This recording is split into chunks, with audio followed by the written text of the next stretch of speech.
Hey, what's going on, everybody? Welcome to episode 86 of the Former Action Guys podcast, and I'm your host, Justin Kramer. And this week I have on Army Specialist Vittorio Dominguez. He was an infantryman, and he did a deployment to the Korengal Valley. He was with the 10th Mountain Division. And I'll be honest, we don't really get into his deployment very much until the very end. We talk a little bit about it, but I wanted this podcast. He's the first Army infantryman I've had on the show, so I wanted to kind of compare and contrast some of the infantry training, some of the Marine Corps training versus some of the Army training. And I use my little bit of knowledge of infantry training and stuff like that to kind of compare it to what he did in the Army during his infantry training. So hope you really enjoy that part. And this episode is designed for me to set you up for the next episode where we're going to talk about his 15-month deployments to Afghanistan and the Korengal Valley. And he was actually there as part of the unit that was the QRF for the incident where Dakota Meyer received his Medal of Honor. He earned his Medal of Honor. So, you know, there's some feelings there with that and stuff like that. And, yeah, so I just wanted this to kind of get you kind of in the mindset of what it's like to be a soldier first and kind of where he was coming from with his training at Fort Drum in New York in the wintertime, you know, trudging through the snow and stuff like that. And then next episode, we're going to get into the actual, like, deployment and the crazy stuff that happened. So I hope you enjoy, hearing the compare and contrast. Feel free to beat me up in the comments if I get something wrong, especially all you Marine infantrymen out there when I'm trying to talk about kind of what we do in the Marine Corps training-wise. So as I've said a couple times before, and I'll probably stop after this, so this will be my last time. If you're enjoying the show, please tell one person. Please tell your buddy, send it to them in a text, or maybe post it on your social media or something like that. And just help me get the word out because I'm really enjoying that the show is growing and I'd like to continue to grow. Also, if you want to support the show, go to my website, jkramergraphics.com. I've added a Former Action Guys podcast section where you can purchase zip-up hoodies, regular hoodies, t-shirts, coffee tumblers, stuff like that. There's a few options on there. So if you pick up one of those, just know that you're supporting the show. You're supporting a starving college student that's out here trying to make it in the real world. So thank you very much, everyone. I hope you enjoy the show. Make sure to hit up my Instagram at Former Action Guys and at jkramergraphics. And that's it. Hey, man, I think we can go ahead and kick it. And so welcome to the show. And thanks for reaching out. I've been looking for some Army guys to have on the podcast because I want to branch out more and I want people of – so I always talk about how people in the general world the real world don't understand the military because there's no buy-in. You know, there's no draft or anything like that. So it's all on them. And fucking hitting the clouds over there, geez. But there's also a misunderstanding between branches too on like what each other does and how the training goes and stuff like that. So I'd kind of like to go into some detail about like boot camp and stuff like that, which kind of sounds kind of cheesy, but it's something that Marines don't really understand. And I think a lot of people don't even realize that there's multiple boot camps depending on your MOS. Like you go to a different place and that they are seen as harder or easier, depending on where you go. The first thing that comes to mind is the stress card that we know. Oh, yeah. The almighty stress card that every Army soldier gets I think every branch is brought up at some point in time that's what we go in with. When you first join up, they're like, this is your stress card and you can use it. It's bullshit. We don't get one of those. I don't think anybody gets one of those. I do think, well, you know what? I'll probably perpetrating more rumors. So I won't even say it. No, go ahead. I thought I heard something that the Navy did have one for a little bit. Like it was something they tested for a phase and it didn't happen, but it's one of those military rumors, you know, everybody's got a story about it. So I'd like to start off by you telling us where, introduce yourself, tell us where you're from, and when did you join the Army? All right. Well, let's go back to 2007. I was living in El Paso, Texas. I dropped out of high school and decided that I wanted to do something with myself that didn't involve, because before all of that, I had gotten into the punk scene and I was doing drugs and drinking and women, and it was a good time, and I didn't really get into any trouble with it, but I was like, I need to do something with myself.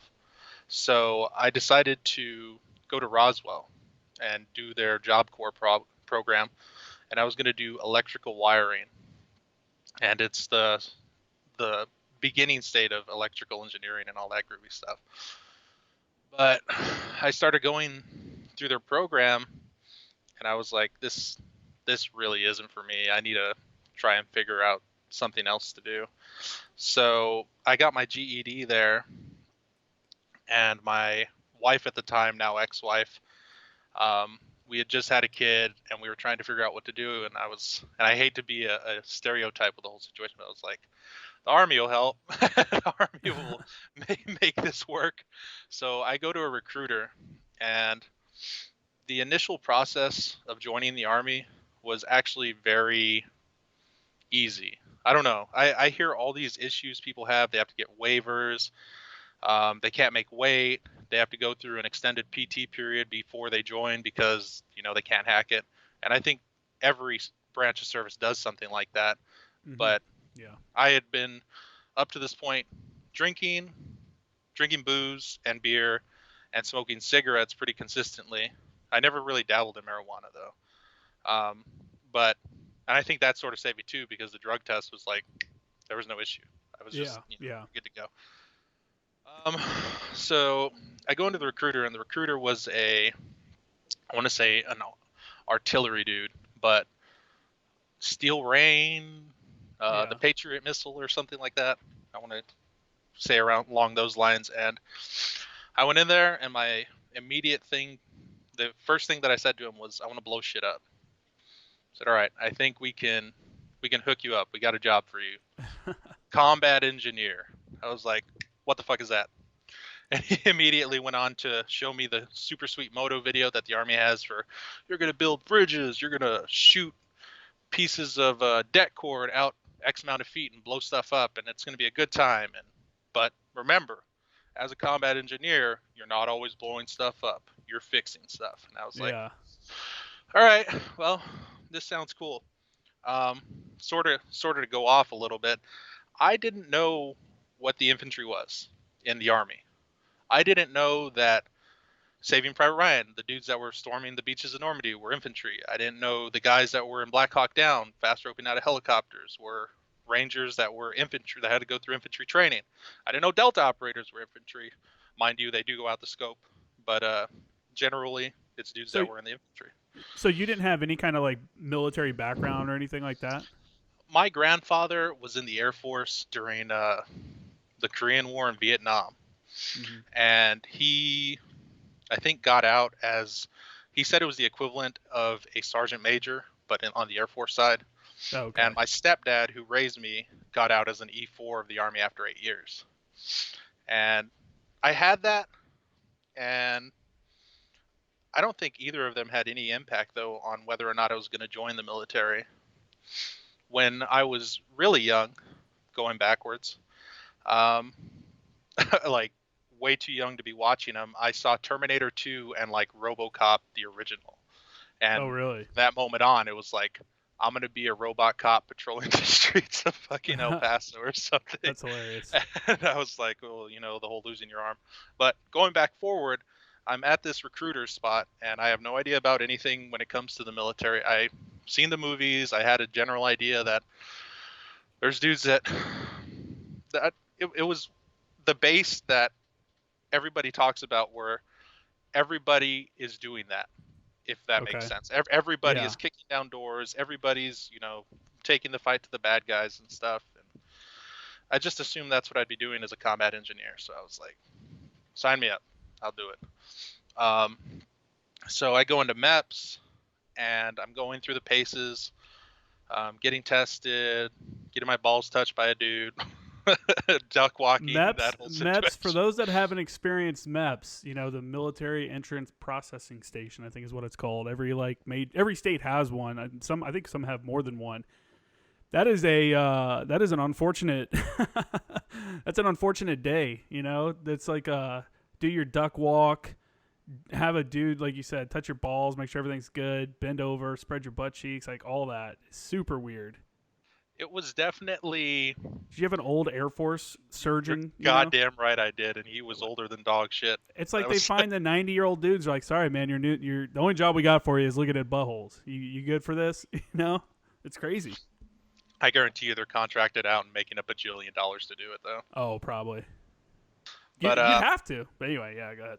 yeah. So I go into the MEPS recruiting, and I'm doing this whole situation, and I get to the color test, and they're doing the whole book thing, and they're like, "What is this number?" I'm like, "I don't see a fucking number. What are you talking about? I see a bunch of dots, a bunch of colored dots." Yeah. Turn the next page, see the number 5. I think I see the number 17. I don't see it. Like, okay, sign me off, do the whole thing, go back, get out of MEPS. Dude picks me up. He says, "So, there's bad news.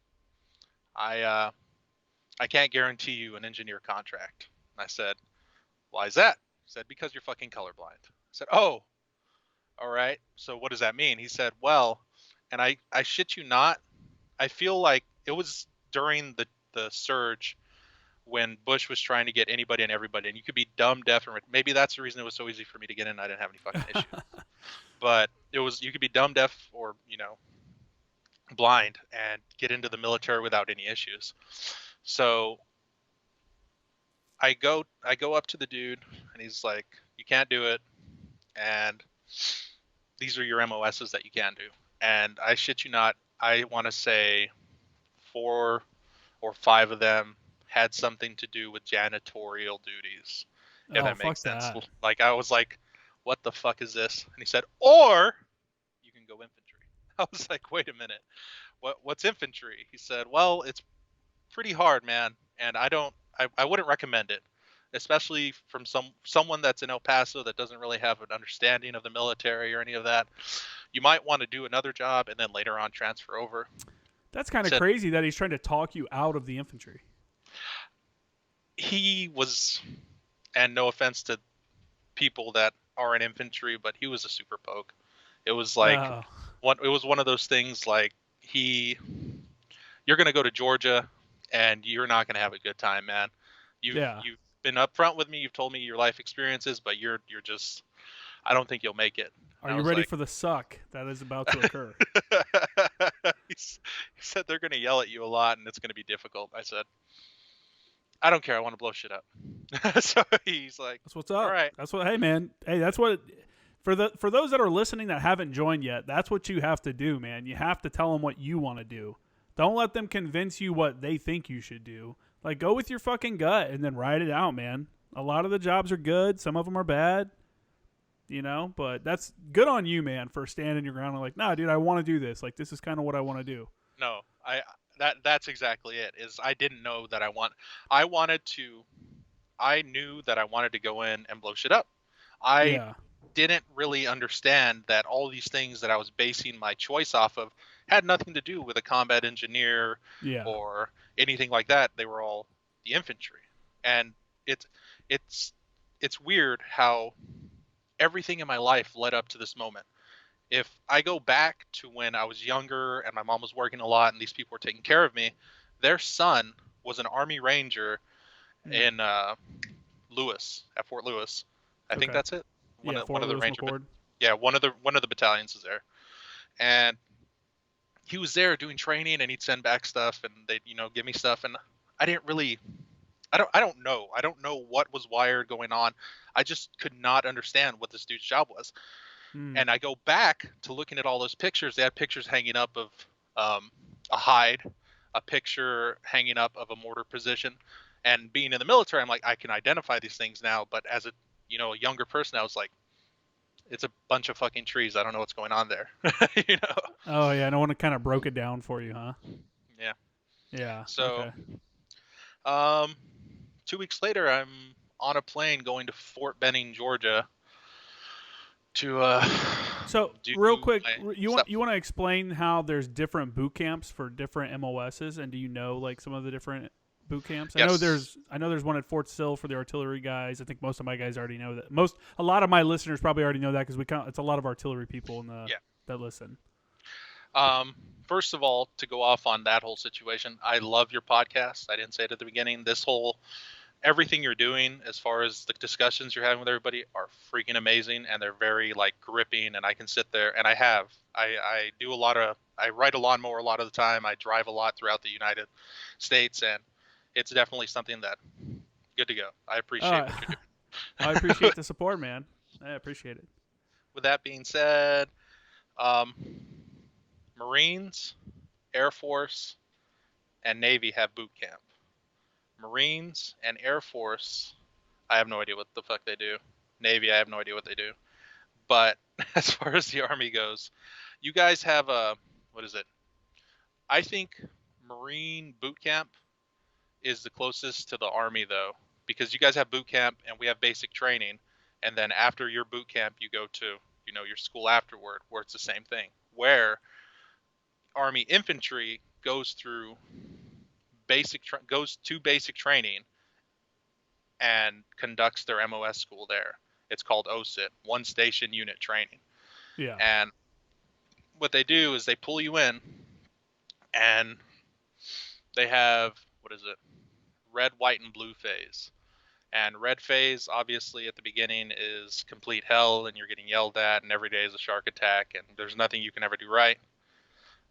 White phase, they're a little bit more lenient, but still the same as red phase. Just I don't know. They say it's a little bit more lenient. And blue phase is the same as the other two phases, except now you get pizza parties. I don't fucking know. Like it Oh, just really? it just seemed like an ongoing thing, and we got pizza every so often whenever we did something really well. How long? How long is this? How long is each phase? When I was going through, it was 16 weeks, and those 16 weeks were broken up into increments of how long a phase should last. Red Okay. phase was typically only like 3 weeks because you should have learned something. But it's one of those things where red phase, and I hear this from everybody that goes through infantry OSET and everybody that goes through other MOSs, our red phase lasted like 13 times longer than it should have because we fucked up. It's just Okay. that's the mainstay that I've heard through every MOS and anybody that's been through it. So the But first two phases are like your. So the first two phases are like your boot camp or basic training, and then your third phase, the blue phase or white phase, yeah, whichever the third blue, one yeah. is your like actual MOS specific training. For everybody else that goes through basic, I think so. People that have one station unit training, it's all encompassing. As an Okay. So infantryman, it was right off the bat, the first day, they're not permitted to smoke you or have you do anything physical because you haven't conducted a physical fitness test, so they mhm. can't touch you. But then you conduct your physical fitness test, and the next day, from that point on, it's like your ass is ours, and so on and so forth. Okay. But so we get there. I get to a place called, oh my god, if anybody's in the infantry, they're gonna kill me. It's I can't remember. You pull up. I'm completely blanking out on what it's called.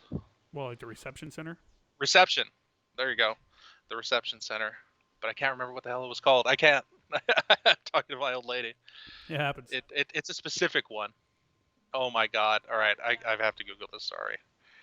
Well, Army. while you're doing that, so for people, for maybe if there's any Army guys that are picking this up because you're on the show, the Marine Corps, you have 13 weeks or 12 weeks of boot camp, and then you have 30 days of either MCT, so Marine combat training. If you're not infantry, you have 30 days, and that's where you go and do weapons tactics, ranges, machine guns, stuff like that. Then you go on to your MOS school following that.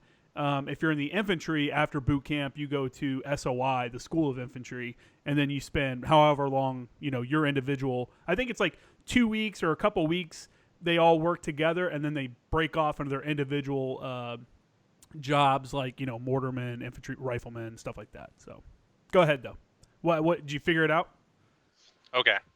So if anybody in the United States Army hears this that was in the infantry, I'm completely sorry for blanking out on this because it is a very important step to doing this because you have to hate your life.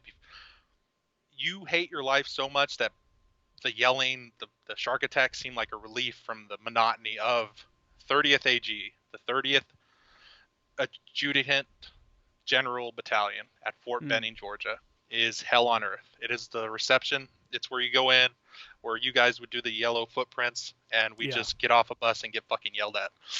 And then they give us a barracks and rooms, and you're at the mercy of the Army. as far as when the next classes will open up or when the next training battalion opens up. I don't know the Oh, specifics so of it.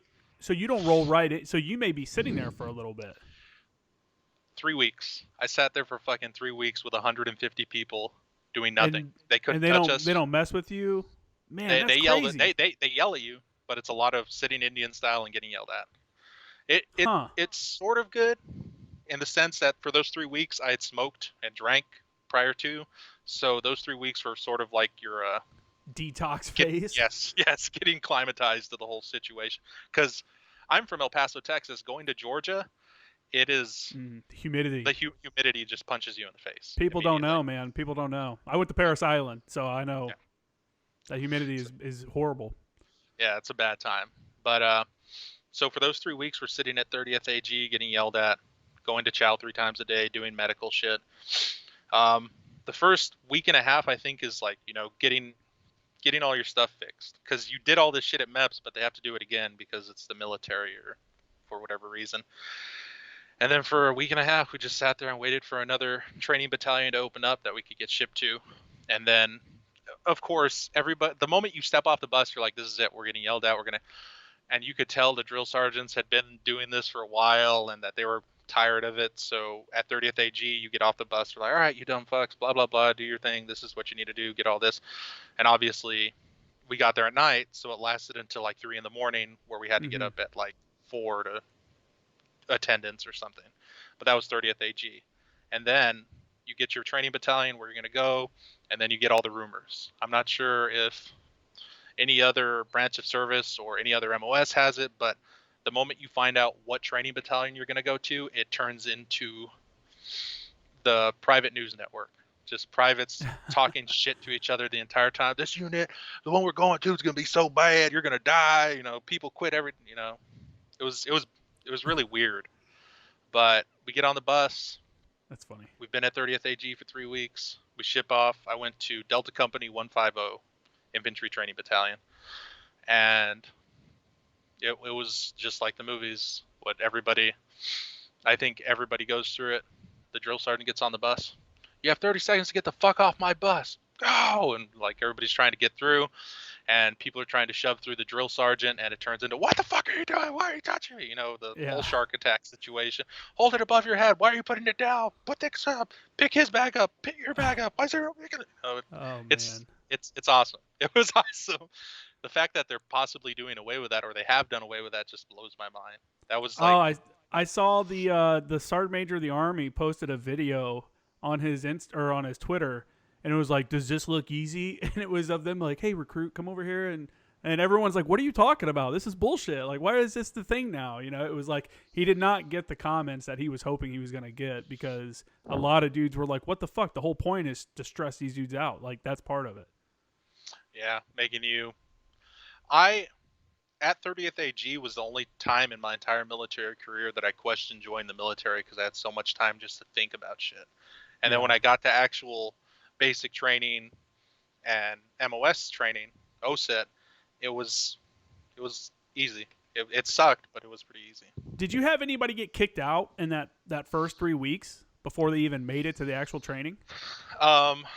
So this portion of the podcast is just going to turn into a basic training story. It went from the buses, like you get into the buses and you get over there and they yell at you and you hold shit above your head, and then you you station all your gear and your bags and everything in one spot by platoon. Obviously it's a gigantic pile of fucking duffel bags and laundry bags and that whole situation just sitting there. And then they usher you into a conference room, is all I can call it. It's like a conference room, but it's also where we did our ground fighting whenever we were training. But it's a gym. We go in there, there's a stage up front, and all the drill sergeants are, yelling at us, telling us stand up straight, sit up straight, sit at attention, why are you moving, stop blinking. And the first thing this was like 5 hours into us being received. All right, this is your only chance. This is the only time we're going to give you. Who wants to quit? Who wants to fucking leave? Raise your fucking hand and come up here. And it was one of those moments where don't do it. Don't And you you got to fucking get do called, it. and you're getting called out in front of Don't- everybody. don't- So they're making you and- come up in front of everyone, huh? Yep. And they're like, if you're gonna quit, if you feel you're gonna quit, if you don't want to fucking be here, get up here. And no shit, like 9 or 10 people go up there, and these were No big way. dudes. These were dudes that were like, fucking. You didn't think we're gonna. You felt like intimidated by just looking at them, and they go up there and they're like, we want to quit type situation. And the drill sergeants look at them, they look at us, and they say, now memorize their fucking faces. It's like, oh shit. Yeah. You're not gonna fucking quit. You can't get the fuck out of here. You're stuck. And it turned into a whole fucking situation. Oh shit! So they just fucked them. Yep. Oh man! It turned into Damn. And that was 5 hours of being there, and it was already like, well, these people want to quit, but they can't quit. I can't quit. Nobody can quit. We're here forever. This is hell. They They fell into a trap. Yeah. Did they make it? Do you know if any of those guys made it, or do you know if they I honestly quit? think all of them made it. That's cool. I don't. The only people that I know of quitting, and this is jumping to and from throughout basic training, we had a guy that day when he came off the bus.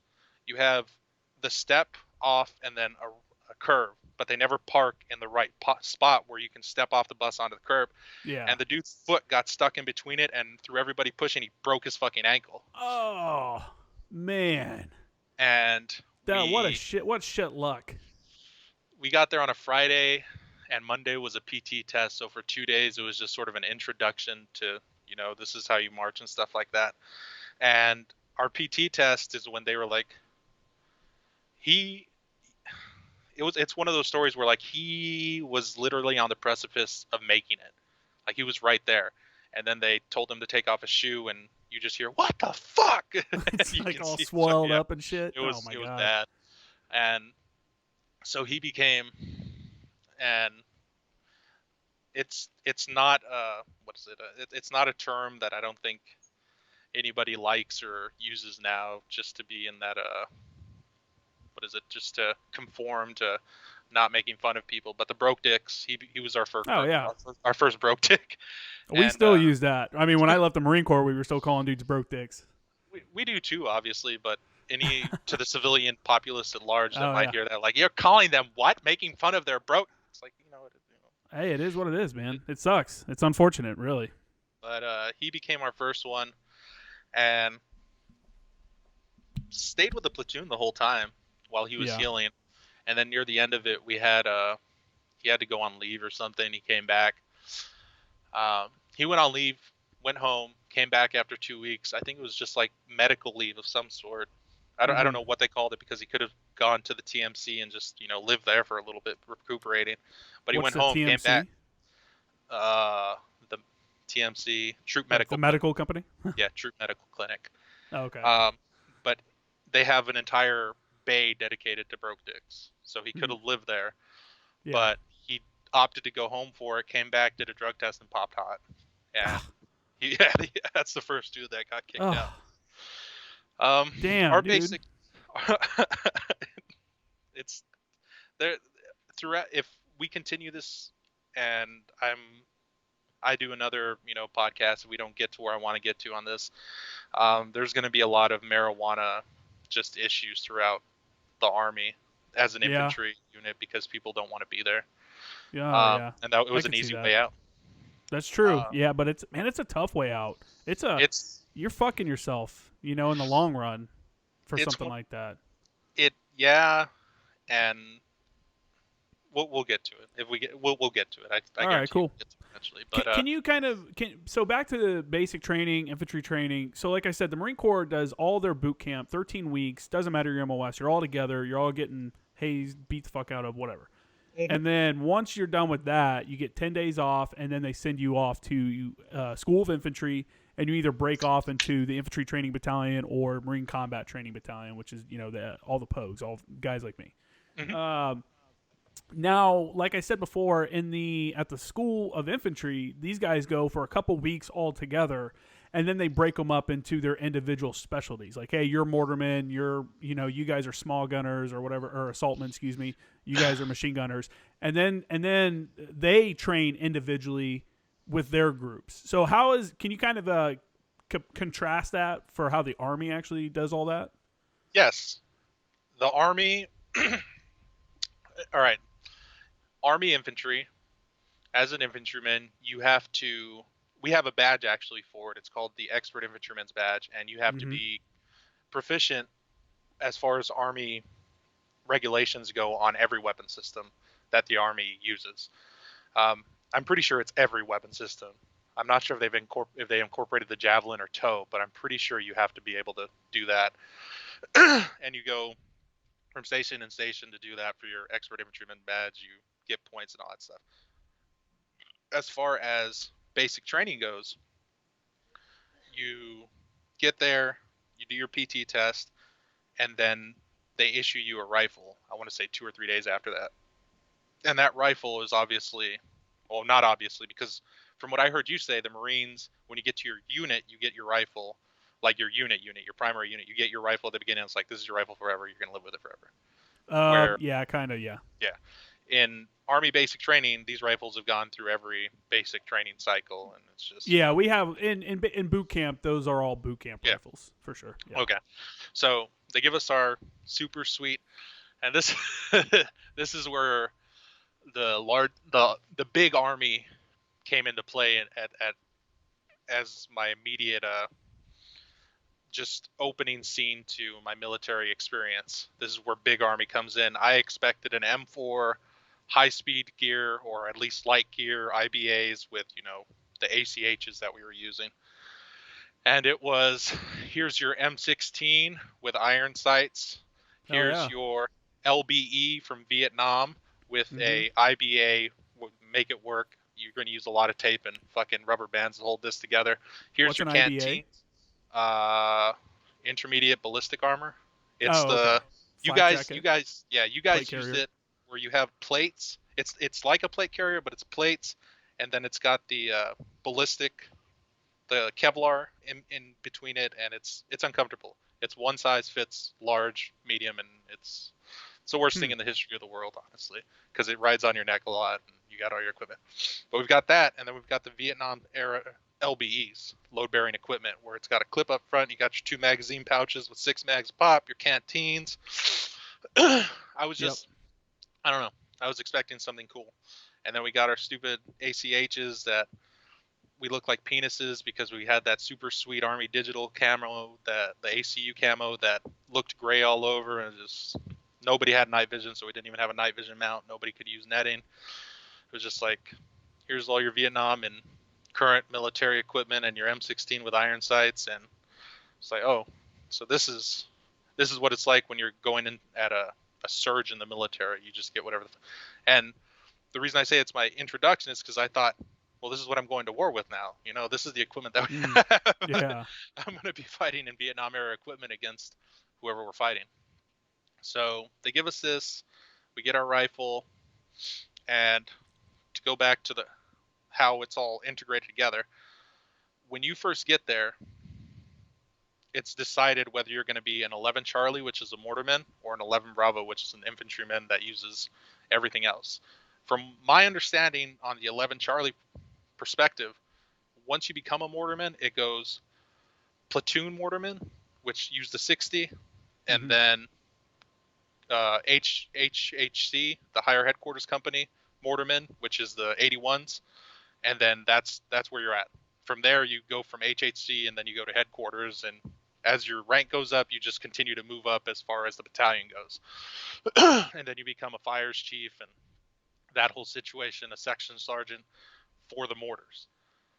And that's your life. You're an infantryman. You go through infantryman training. You get 2 weeks of mortarman training at some point in time, from what I've been told, maybe a Huh. week. That's interesting. And they must do something right during that period of training for mortarmen, because every mortarman I've met has been hot shit. They've been really good with their tube, especially during stressful situations and setting it up. But they do that as an infantryman, a regular 11 Bravo. We go in, we got our rifles, and then it's just train. Everything is based on infantry movement. If you're on the range, you don't run, you don't sprint, but you don't walk, you range walk. If you're going to airborne school and you fucking decide to bring it up to one of the drill sergeants, you start airborne shuffling everywhere. It's just, you're constantly training infantry tactics. You're conducting. You don't go to platoon level. It's all pretty much squad level and team level, and it's just. I'm assuming it's everything you went through whenever you went through combat training. It's how to clear a room, how to. Yeah, it's all introductory. Yeah. Very, very, very for the MCT people. It's like everything from admin to whatever. To me, I was a mechanic at the time, and to like artillery guys, whatever. Anything non-infantry is going through that, and it's 30 days. I was at Paris Island. I was unimpressed, honestly. I thought there was good training. I think there was like good training. Some of the stuff was good, machine gun work and stuff like that. It was a good introduction.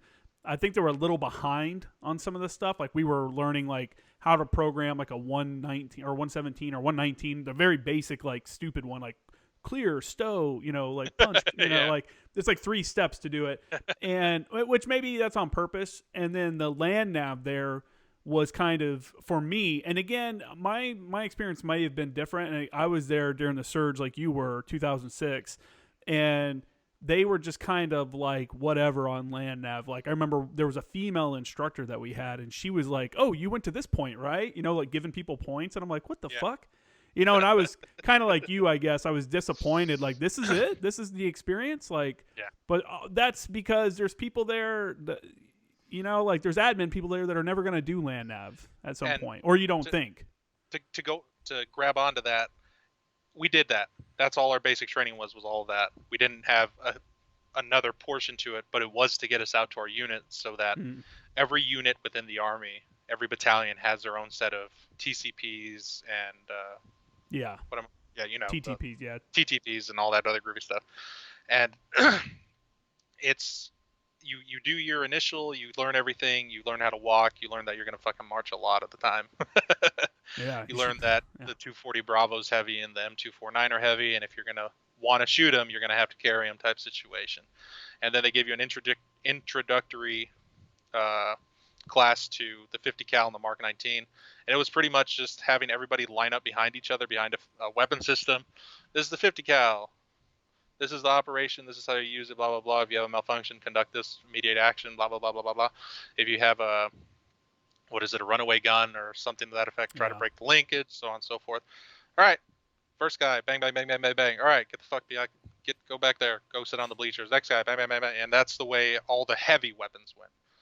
When it came to the 240 and 249, we did a little bit more infantry-esque training in the sense that, no, we didn't.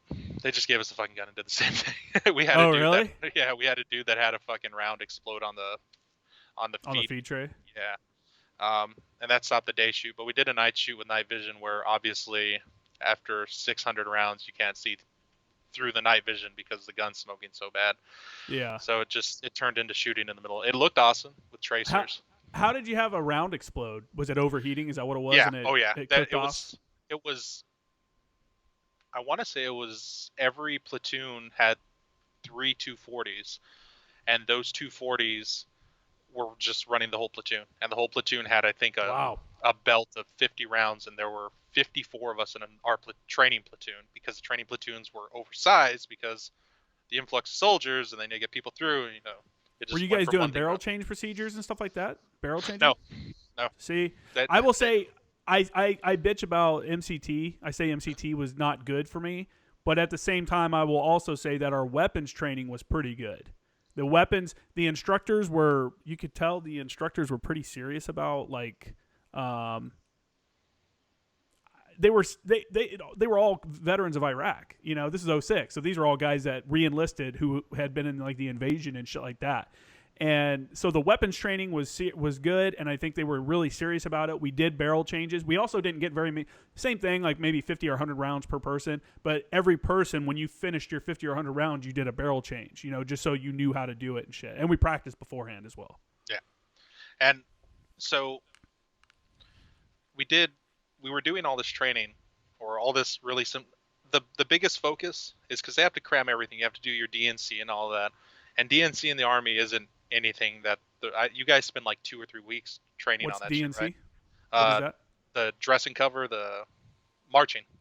Oh, Yeah, that's marching around and all shit of like boot camp, bro. That's that. that's 12 weeks of boot camp. Is just going the biggest thing in boot camp is if your platoon can win final drill on the very end of it. Other than going through the crucible, obviously. But Ours that's was ours was OJT as far as the marching went around. It was, this is what you need to do. This is what's happening. All right, let's go over here. We're marching. We're marching. We're marching. Why are you out of step here? No, and it was really quick. It was really fast paced in the sense that you went from one training event, you formed up, you learned how to do you cover and all that stuff, and you got into your formation. But then it was like, all right, well, we're going now. There was we had, I want to say, the first night and maybe the second day was focused on marching of some sort, but it was mostly just the drill sergeant saying who was in ROTC, who can demonstrate this the best. All right, this is what you're all doing. that's Here's our crazy. little competition. Left face, right face. All right, you fucked up. Get out. And that was all our marching. We didn't really. I say that's crazy as a Marine, but at the same time, I look back and I go, drill ceremonies are stupid, but it does look good. I mean, I'll tell you how serious the Marines are. I was telling somebody this yesterday or the day before. My friend in boot camp, he was like, he was next to me in the platoon when we were marching. Would fuck around sometimes when we were doing drill. Like he would, meaning fuck around, meaning move his eyes around or kind of move his head a little bit. And one time, man, he pissed off the drill instructor, and they took him around you were like, let's go to the sand pit, because that was always the punishment. You get put in a sand pit and get fucked up for however long. And took him around the other side of the building. And then he came back like super quick, like not even a couple minutes. I was in my mind, I'm like, that didn't take very long.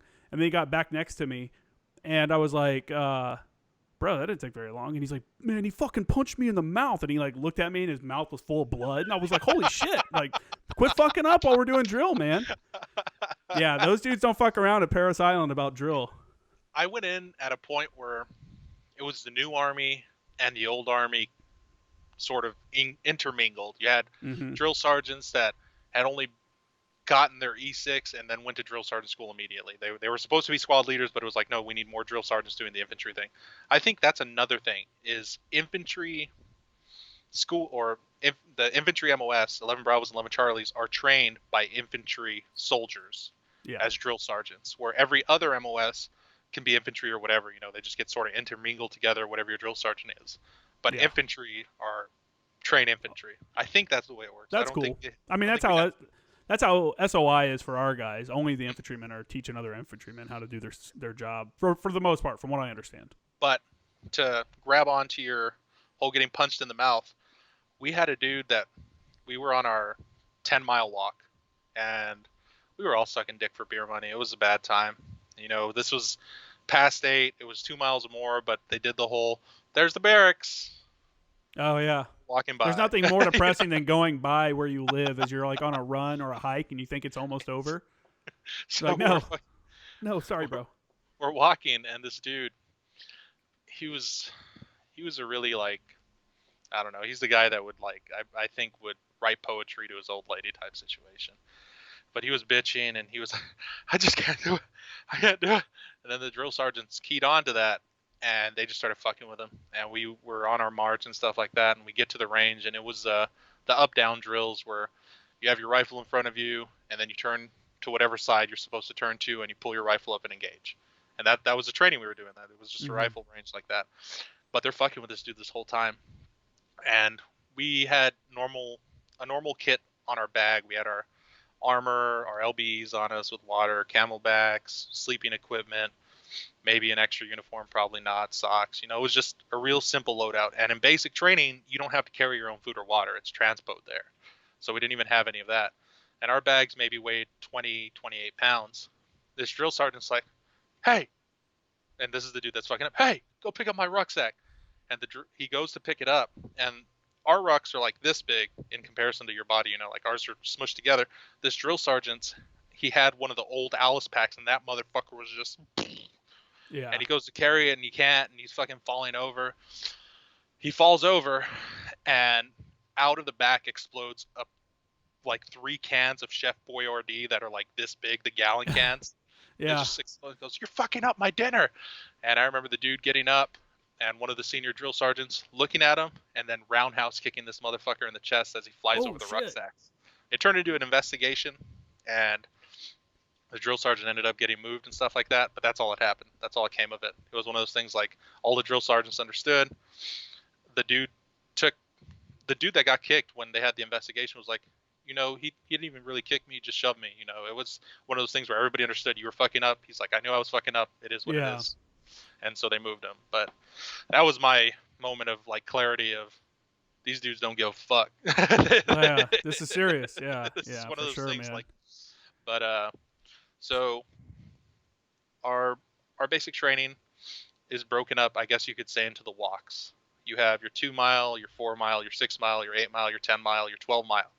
And the last one, I'm pretty sure is all made up. I think it's like 14, but everybody's like, it's 16. I think it's 20. You start at the end of the ranges at Fort Benning and you walk your way all the way back. But you start in the back of the ranges and just walk all the way back up to a hill and you do your graduation ceremony. But first walk was easy. Everybody was like, yeah, we got this. We're in the Army. Second walk was like, yeah, we're good. Third walk was to a range. And we go to the range, and it was the squad maneuver range. And I remember my squad leader was this he was from Honduras. And, I mean, you'll understand when I say it. When we took a shower, this dude's hog was just like, he was like this tall. I'm not even kidding. He was like 4-0. And this dude just sitting there in the shower washing himself, looking at everybody. I'm like, what the fuck is your deal? He's like, I just don't give a fuck. Like, all right, man. So he's our squad leader. This Look little at dude it. from Honduras. He said he was illegal. He had to go to his citizenship reading when we went from transitioning from one phase to another and we had days off. He had to go to Atlanta to get a citizenship. Well, that's cool let me pause you real quick right there. That's cool that he did that and that he did whatever necessary steps to do that, because there's a lot of stuff in the news right now about illegal immigrants that are veterans getting deported. And what they don't tell you is that these guys, one, most of them are criminals, that they've done something wrong. And two, they never filled out the paperwork. The military makes it like so easy for you to do shit like this. And there's like certain steps, and you're not the first person to ever do it. There's literally like a process, and a lot of these guys don't follow that process for one reason or another. Now, I will say that I also believe that since they fought for their country, they should be able to be citizens and stuff like that. However, they need to do the fucking job that they're asked to do. Yeah, do the fucking process. Quit being lazy and fucking do it. You know what I'm saying?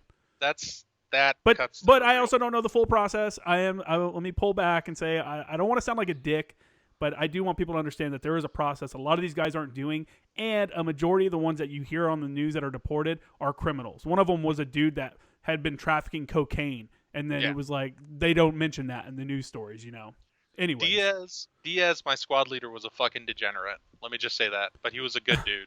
Like, it was one of those things, like, it wasn't Honduras, it was Guatemala. And he crossed over with his sister and his mom, and he gave me the whole rundown. But he had crazy. He had a goat head pentagram symbol on his left arm. I remember that. And this dude did not give a fuck. He was like, "I will fucking kill you." Like, it was weird. He was perfect for the Army. I wonder if they would allow that now. I don't think they would allow a tattoo like that now. I know the Marine Corps wouldn't. I don't know about the Army. The Army probably would. The Army it's all just, if you can get someone's signature, you're good to go. But we're on this march. We get to our squad lanes, and it's just squad maneuvering. And this is my glory in basic training moment, I guess you could say, where I was like, yeah, I'm doing this. We went to go do, and it was just a quick little, there's guys over there, you need to engage the guys and then break contact. And it's, you have a setup in a line, and then you have our alpha moving up, and then it turns into an L shape. And they're over there while we're over here. We both have 249s. We both have our M4s. Nobody has a grenade launcher. And we're just using blanks, right? And the squad leader says, Diaz, you need to engage them and then break contact. He goes, okay. And he's just sitting there. And then the dude starts shooting at us. And we're still just sitting there waiting for Diaz to make the decision. And my moment of like triumph was, all right, Alpha, fucking move back. Bravo, provide support. And the drill sergeant's like, letting it happen. It is what it is. Dom's taking fucking control of the situation. They break back. We break back. We leapfrog. We get back together. We get organized. We get ourselves in our squad. And the drill sergeant's like, Dominguez, you're the new squad leader. this is your, and I was like, yeah, pat myself on the back. I'm doing great at basic fucking training. But we start, and this is the best part. Pat myself on the back. We're doing our walk back. It's starting to get dark. And if you're a guy that went through basic training or any sort of training in the military and you didn't fucking cover up your foxhole, I hate you and I hope you get an STD. I'm walking back, and this is the only thing that I'm getting compensation from the BA for, and medical attention, all that stuff. I'm walking back. We're all walking back. Everybody avoids it except me. I fall into a 4-foot fucking fighting position on my ankle. Shit. Just fucking. Oh. I was like, I'm good. I'm good. Go back to the what is it? The fire. It wasn't an OP. It was defensive perimeter, but we were in the middle. No, it was the spot that we were all linking up at. We get there. We get back with the platoon. I can feel my ankle throbbing. I'm like, this is going to be a bad day. So I had my little pat on the back moment. Next morning I wake up. I go to the drill sergeants. They're like, why the fuck isn't your boot laced up? I pull my foot out of my boot and they're like, holy shit, get in the back of the truck. So they put me in the back of my truck. My ankle is purple from the ankle all the way to the base of my foot. I'm like, this is a bad day. So it gets worse. They take me to the platoon or to the company area and they say, all right, well, go to the TMC. It's 2 miles down the road that way. They don't give me crutches. They don't give me a ride. They don't give anybody to fucking help me out. I fucking hobble my sweet ass to the TMC. Oh, fuck. That's fucked up. Yeah, it was one of those moments where I was like, I'd never thought about quitting. It was just one of those moments like, yeah, I got to get through it. Basic training, going to fuck up the rest of my, foot forever. So I get there and the doctor guy's like, where's your script or where's your pass or your medical, whatever the fuck stating that you need to be here? Yeah. I don't have one. You need to go back to the company area and get one. All right. So I go back to the company area, which is 2 miles down the road the other way, on my fucked up ankle, get my fucking note from the front desk bitch, head back over to the TMC. They give me ibuprofen, wrap up my ankle, say it's going to take 2 weeks for it to heal.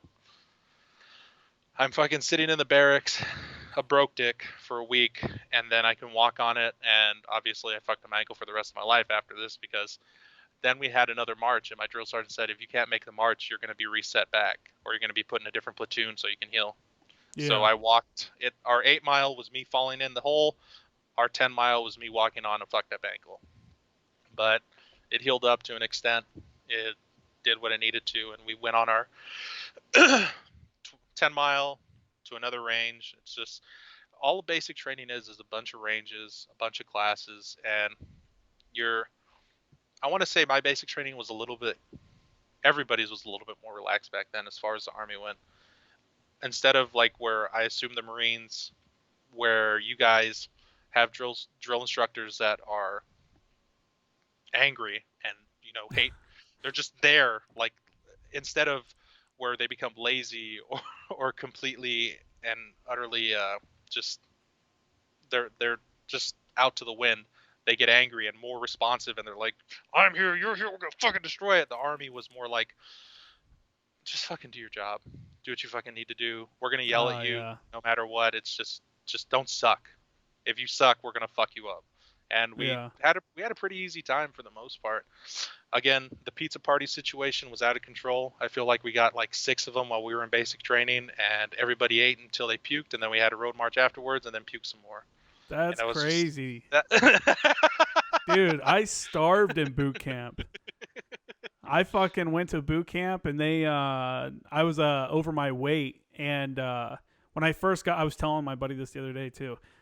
When I first got there, so when you first get there, if you're overweight, then they send you down to the corpsman, the medics, and they weigh you, I think, and tape you, see what your body fat level is. And they do kind of a look over, okay, look, man, you're overweight, so we're going to put you on diet rats is what they called it. Or not, diet trays maybe is what it was called. Anyway, so the dude tells me and my friend LaPointe, he's like, hey, you guys are, you're a little heavy, but you're good, man. You're going to lose a shit ton of weight anyway. It's just boot camp. It's just naturally going to happen. So we go back and we tell our drill instructor, they're at the PT field. So we go meet them at the PT field. Sir, these recruits were told by he's like, what'd the corpsman say? And we're like, hey, we were told that were not on the diet trays or whatever. And he's like, all right, go out and meet the platoon or whatever. We go PT, get back, shower and shit. And then this is like day whatever, less than a week. And, you know, everyone goes to boot camp thinking like, I'm going to be low key. I don't want them, you know, if I can get through this without them knowing my name, they don't know me, then this is great. Dude, not even a week, man. Fucking Kill Hat comes out, the junior drill instructor, which our junior drill instructor was actually a senior drill instructor that agreed to stay on one more cycle because they needed a drill instructor. There it is. So that now this discontent. So well, he volunteered because he liked the two other drill instructors. He already knew them, and he was like this. So this dude had 3 years of knowledge of how to destroy people, and now he was the Kill Hat who's in charge of destroying people. And he comes out of the fucking DI hut and is like, Kramer, LaPointe, get on the quarterdeck, which is the front of the squad bay. And that's where they fucking thrash you. And he's like, why'd you lie to the senior drill instructor? And we're like, sir, these recruits were told blah, blah, blah, blah, blah. And he's like, I don't fucking care what the corpsman said. I got a letter here from the medical officer saying you guys are diet trays. Get on the fucking pull-up bar. And he starts making us do pull-ups until we couldn't anymore. And then we just had to hang there. He's like, fucking hang there. Don't get off. And then... damn, man, for a week after that, every time we went by a sand pit, he's like, Kramer, LaPointe, get out of the formation. And he would, so that was my beginning of boot camp. And no, the drill instructors, the first phase of boot camp for the Marines is the worst. They just go crazy. Like that first week is just insane, man. I watched a kid who couldn't get his lock open in time. He's all shaking. You know, he's having a hard time. And the recruits are, you know, the drill instructor countdown, like 30, 29, 20, you know, doing that countdown. He couldn't get it open. And the Kill Hat is running across the top of the fucking, the foot lockers. And this kid couldn't open it. And he grabs a fire extinguisher and just smashes the dude's foot locker open with a fire extinguisher and then throws the fire extinguisher down the squad bay. And I'm like, holy fucking shit. Like, what is this? You know, this is like the couple days into it. See, but it eases off. That first phase, they gotta teach you. Second phase, the biggest part is drill. They're trying to get you to be perfect fucking marchers so that they can win. You know, they can win at the end, the final drill competition. You can win a Civil War battle at the end of all of this, right? Well, final drill, yeah.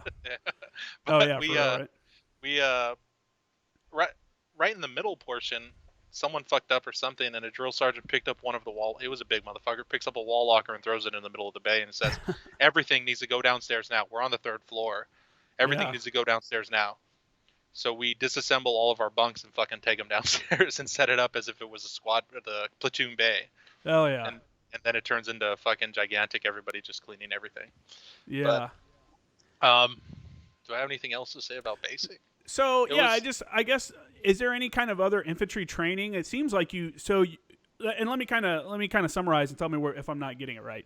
You show up, you know, they teach you how to do drill and shit like that, but they're like, yeah, whatever, you're infantry guys, we're going to teach you all this other shit. That's the focus. So that's the focus for your, you said 16 weeks for the entire thing.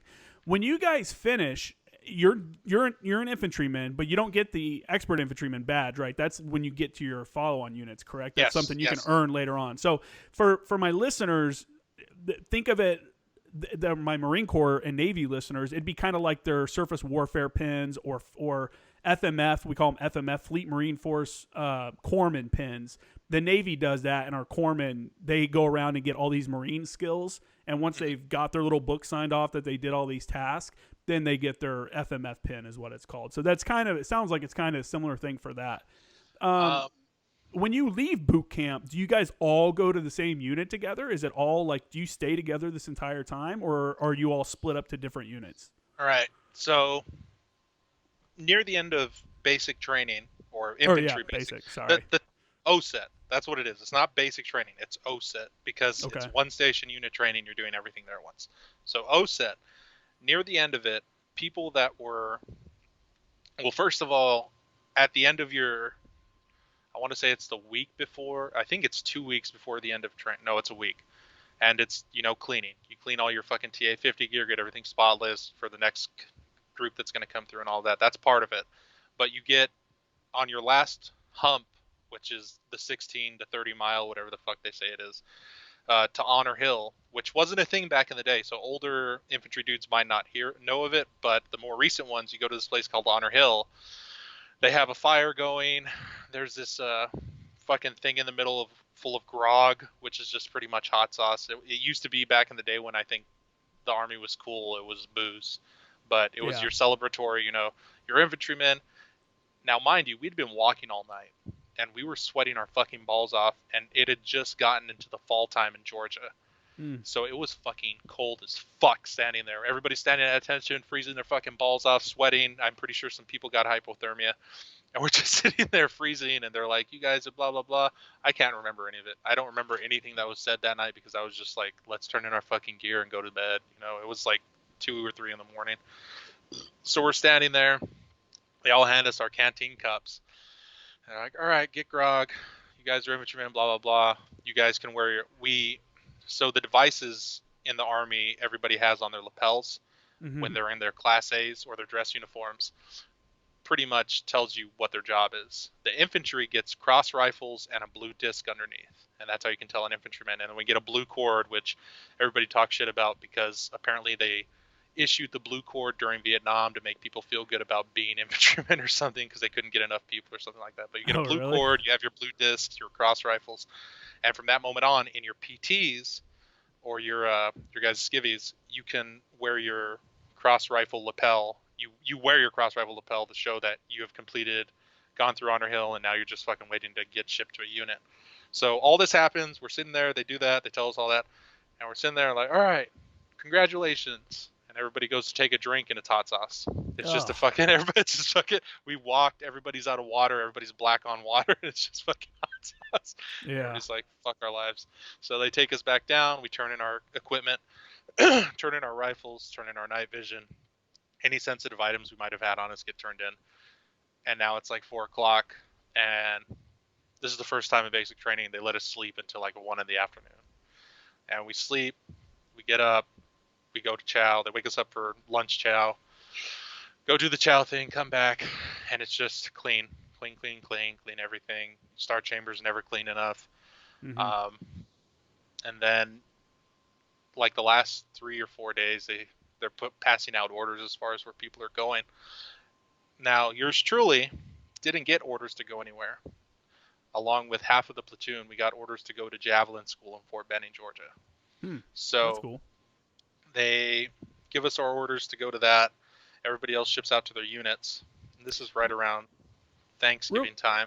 Real quick, before you get into the unit or your Javelin School and stuff like that, are there units guys are wanting to go to? Are there like, man, I really hope I get this unit? Yeah. No.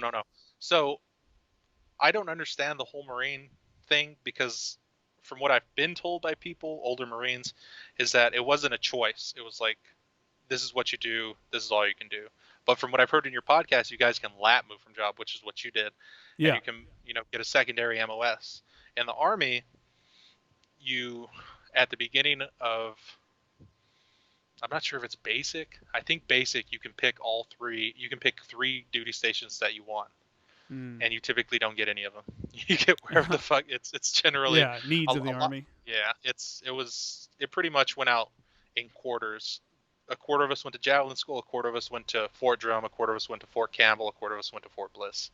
And that's just the way they divided it up. And it was all alphabetically. Everybody from A to D went through Javelin School, and then so on and so forth towards those duty stations. Nobody got what they wanted other than the people. Everybody wanted Fort Campbell because everybody wanted to be part of the 101st.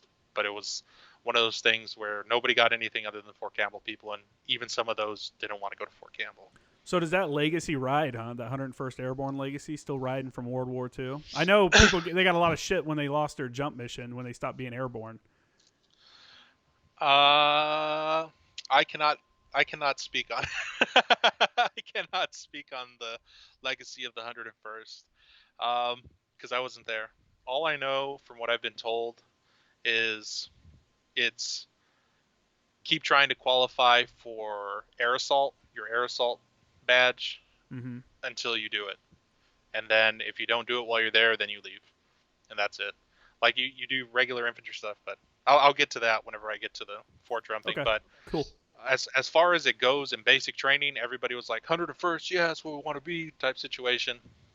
People that went to Fort Drum and were part of 10th Mountain, I don't know what 10th Mountain its reputation is, because that's where I was stationed. I But think as an outsider growing up, my dad was in the army when I grew up. He was a when he first came in, he was like a missile mechanic or something. He worked on air defense systems in Germany. Like he joined at the very end of Vietnam, and they didn't send him to Vietnam; they sent him to Germany. And then he got out and went reserves and was part of the 377th Combat Support Hospital. So I have like an Army background where I am familiar with a lot of these units, and I'll say that I've only heard like good things about 10th Mountain only because it's such a difficult it sounds like a difficult place to be stationed at, and the training is like legit because you're up in the mountains. Anyone that's been in the mountains, that's done anything in the mountains, knows that it's different in the mountains. Everything's fucking harder in the mountains. So before we go on, that was a lie. The little Maury scene, that we determined that was a lie. I don't think there's the Adirondacks and stuff like that. Mind you, 10th Mountain, I love it. Fucking great. We are some hard motherfuckers. We train in some of the most shitty austere weather conditions. Yeah. That's the other. There weren't really any mountains. Okay. No. I think 10th Mountain started in Colorado, maybe. It started where there were mountains, and you could get mountain qualified, if that makes sense. You could get a mountain tab. Okay. But they did away with that at some point. It's just like the 101st. 10th Mountain Division used to deal with mountains. Now they're in upstate New York freezing their balls off. 101st used to jump out of planes. Now they fast rope out of helicopters, or that's what they're known for. They don't really actually do it. I don't think there's been a large scale 101st jumping out of or fast roping out of helicopters operation in a while. Yeah. But end of basic. So you went to javelin school, yeah? Okay, so end of basic, do that whole situation, turn everything in, just clean, make everything's good to go. Go to graduation, find out that where we're going into javelin school. I get javelin school. So everybody leaves, and we get, and I think it was like a block down the road. We didn't even know I didn't know what a javelin was. I had no fucking clue. Mm-hmm. But I'm pretty sure it had to do with my recruiter actually doing some legwork on that whole front. He made sure I went to a place where I could blow shit up. That's but cool. I can't prove it. I can't prove or disprove that. But we show up to javelin school, and the dudes that are there are like, you guys just graduated. Your first 3 days of javelin school are going to be 3 days off. And javelin school was my first real introduction into the civilian world, or not civilian world, into regular Army life. Mm-hmm. Because we were still treated like basic training recruits by the dudes that were running the barracks that we were staying in, which was this older dude, real grizzled, was a Pathfinder, was a pretty cool dude, treated us like human beings, but also knew that we had all just come out of basic training and knew that he could use that as leverage in the sense that we weren't dudes that had been in the Army coming here and we do our own fucking thing. It was like, you do what I say, you pay attention, you're still new to the military, you don't know that it's generally pretty laid back. But we get there, they tell us we're going to take 3 days off. I take 3 days off, go with family. My grandparents show up, my dad shows up, and we go do family day stuff. I buy some clothes, we go eat, good time off. Is this the only time you'd seen them since you went to boot camp? Yeah. I talked to my ex-wife while I was in there every so often. We didn't get really many phone calls either. We got like one at the beginning, one in the middle, and then if we were doing well, we would get one maybe once every 2 weeks. It was pretty sparse as far as the ex-wife situation went. But she came up for, that's what happened. She came up for family day. No, family day we were off. She came up for graduation. Me and her hung out for those 3 days, and then I partied with the dudes that were in my platoon with her, and they rented a hotel. That's where I got it mixed up. So for javelin school, ex-wife comes down, party, lots of sex, lots of booze, back to the barracks after 3 days. That was my, here's your introduction to civilian life as you're in the military, and now you're back. So we get back to the barracks, and for 2 weeks it was just in a sim lab, literally sitting with just computers as far as the eye could see, with javelin, I guess you could say Oculus Rifts, and you just sat there and trained with them the whole fucking time. You're just sitting there. This is how you load it, and it's what I think training at your or it is what training at your unit is in the Army. You guys do all this training before you get your training, during boot camp. We get the basics of it. When you get to your unit, you're supposed to do your actual platoon level. This is your unit. You learn our TTPs and all that other groovy stuff. Yeah. But in Javelin school for 2 weeks, all we did was clamp the round on, put it on your shoulder, Oculus Rift, fire, load another one, fire. You learned how to take out helicopters, learned how to take out tanks, learned what fire modes to use on these specific vehicles, learned what fire mode you should use on infantry or structure if you're trying to get it through a door. It was everything to do with the Javelin missile system. Did you ever get to shoot a live one? No. Did anybody? So, did you even see a live one? That's what I sort of had a question about, or wanted to know if you knew anything about, because all the videos that I've seen with Marines, and they go to we had AT-4 during basic training, and we had 4 AT-4s. There were only 4 people that shot the AT-4s. When I see MCT training, everybody's shooting it. Everybody's getting the chance to fire an AT-4 or something. We had 4 for a company. Yeah, ours isn't like that. Or ours is like that. Excuse me. We only they pick out a handful of people. Well, at least when I went through, everyone shot the AT-4 trainer, which shoots the 9mm round. Everyone does that, and then they grab a group of people. I don't know how they choose them. Maybe they're like, these are the best ones. I don't know. But they grab a group of people, and then they go shoot them. Most of the people that, if they've shot an AT-4 or like a Javelin or something like that, they've done it in the fleet. They've done it at their unit. Unit level training, because they couldn't. There's no way they could afford to pump out fucking however many those missiles every time they brought a platoon in. We had one person that was designated Top Gun, so to speak, that aced every test that we had and every issue, or could fixed everything. And we all went to the range, all 16 of us, and we all stood there. Again, this is like still my introduction to the real Army, because we went there. Nobody was yelling at us. No one was telling us. It was just like, hey, go sit in the bleachers. Top Gun, come with me. They ran through the steps, and they're like, all right, we're going to fire. Everybody stand up and watch. And loads it up, fires it, goes off, hits the tank. All right, you guys are off for the rest of the day. Enjoy. And then I got fucked in the sense that I didn't know what unit I was going to after Javelin school. And I was like one of the only ones. So the broke dicks from the previous training cycle to ours actually live in the barracks, and they're called holdovers. And the holdovers sort of do a training cycle with us, and they can do our PT. They're sort of like motivators. I think that's what the drill sergeants use them as a lot. Like we had our 10-mile march, and one of them was like, I'll do it with you guys, just to show it's not hard. You can do it. I did it once, I'll do it again. And so he fucking jumped on with us and did that. But I got turned into a holdover, and I was like, I'm not broken, I don't have any issues, I passed everything. And it was just like, you don't have any orders. We're trying to figure out what the deal is. And I know a lot of people know this name, Black Jesus. Black Jesus is a black gentleman that held the almighty orders that everybody had and was the only one that could change them. So he's the one that handed out the orders to everybody. So I'm sitting there waiting for Black Jesus, hanging out with these holdovers. And now I'm a holdover, so they're like, we got this potato gun, let's go get drunk and shoot it. So about 3 days I was with them before I got orders, and we just pretty much every night got drunk, went out on the town. We had a DD. He was a DD because he was taking medication that didn't permit him to drink. So, but we'd go out and all over fucking Columbus, Georgia, shooting this goddamn potato gun at random shit. That was my time as a holdover. And then I got orders to Fort Drum, New York. Now, the Fort Drum portion, going to Fort Drum, I'm in the infantry. I'm in the Army. I've just gone through training. I still don't completely comprehend. Maybe it's naivety.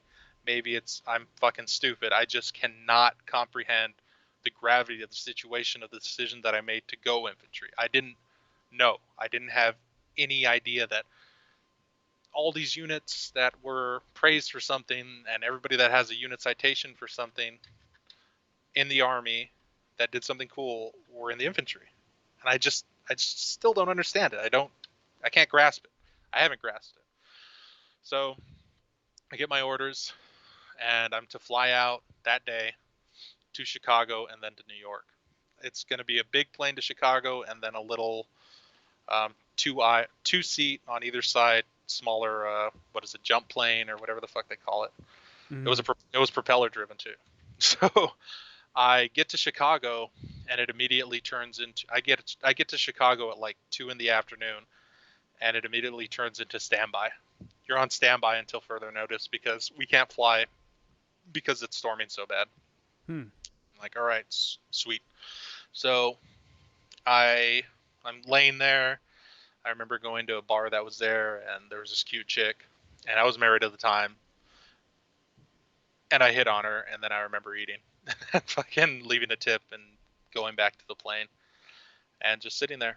And there were a couple of us that were just waiting to get to Fort Drum, and they finally give us the okay at like 11 at night. We get on a plane, fly to Fort Drum, get there about 1:30, and I remember the plane taking off, us coming in, and them saying, strap in, it's going to be a rough landing. And I'm not shitting you, the plane lands and then curves and skids along the runway and then finally catches itself and goes straight again. And I remember shitting a brick being like, what the hell have I gotten into? I was like, what the fuck Must is have been New some York? pretty good wind. It was icy. It was Fort Drum, New York. It's upstate New York. It was snowing, sleet, raining the whole fucking time that we were there. But I finally land, and I was catching a cold. And I remember pumping myself full of a bunch of cough syrup and stuff, and getting to a taxi and being like, I need to get to Fort Drum, New York reception. I'm like, all right, dude, it's gonna be $100. It's like, holy fuck, whatever, I don't care. Throws me in the back of his taxi. We pull up to the front gate. I hand him my ID. They say, your taxi can't take you to reception. We'll call a van. So I sit there at the fucking front gate, hanging out with the MPs. And 3 o'clock, the the reception front desk dude. What is it? CQ. The CQ dudes that are on duty there come pick me up, take me to reception, and I'm sitting there until like 3:30 in the morning because they can't get a hold of anybody at any of the battalions to take me. Oh, really? Yeah. Oh, and what's CQ stand for?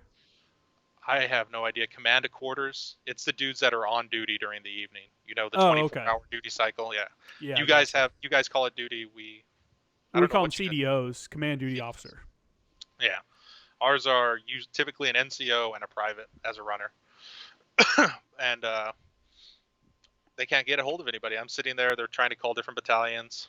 I want to say they were calling different battalions, but I don't think they really were. I mean, it's 3 in the fucking morning. What battalion wants to fucking get a call? But then again, all the battalions had CQ, so I don't know what the deal was. They didn't have a duty van. But I'm sitting there, just waiting to get picked up. Finally, they get a hold of 132's CQ. They take me to the battalion. The battalion tells me I'm going to Alpha Company. I go to Alpha Company. They tell me I'm going to 3rd Platoon. Go to 3rd Platoon. They say, all right, you're going to do PT.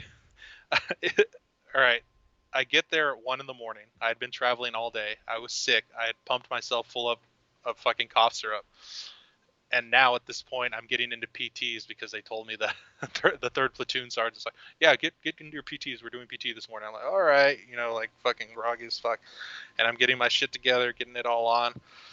And I walk to the front door, and this big black dude, and I shit you not, his name is Colors. Corporal Colors.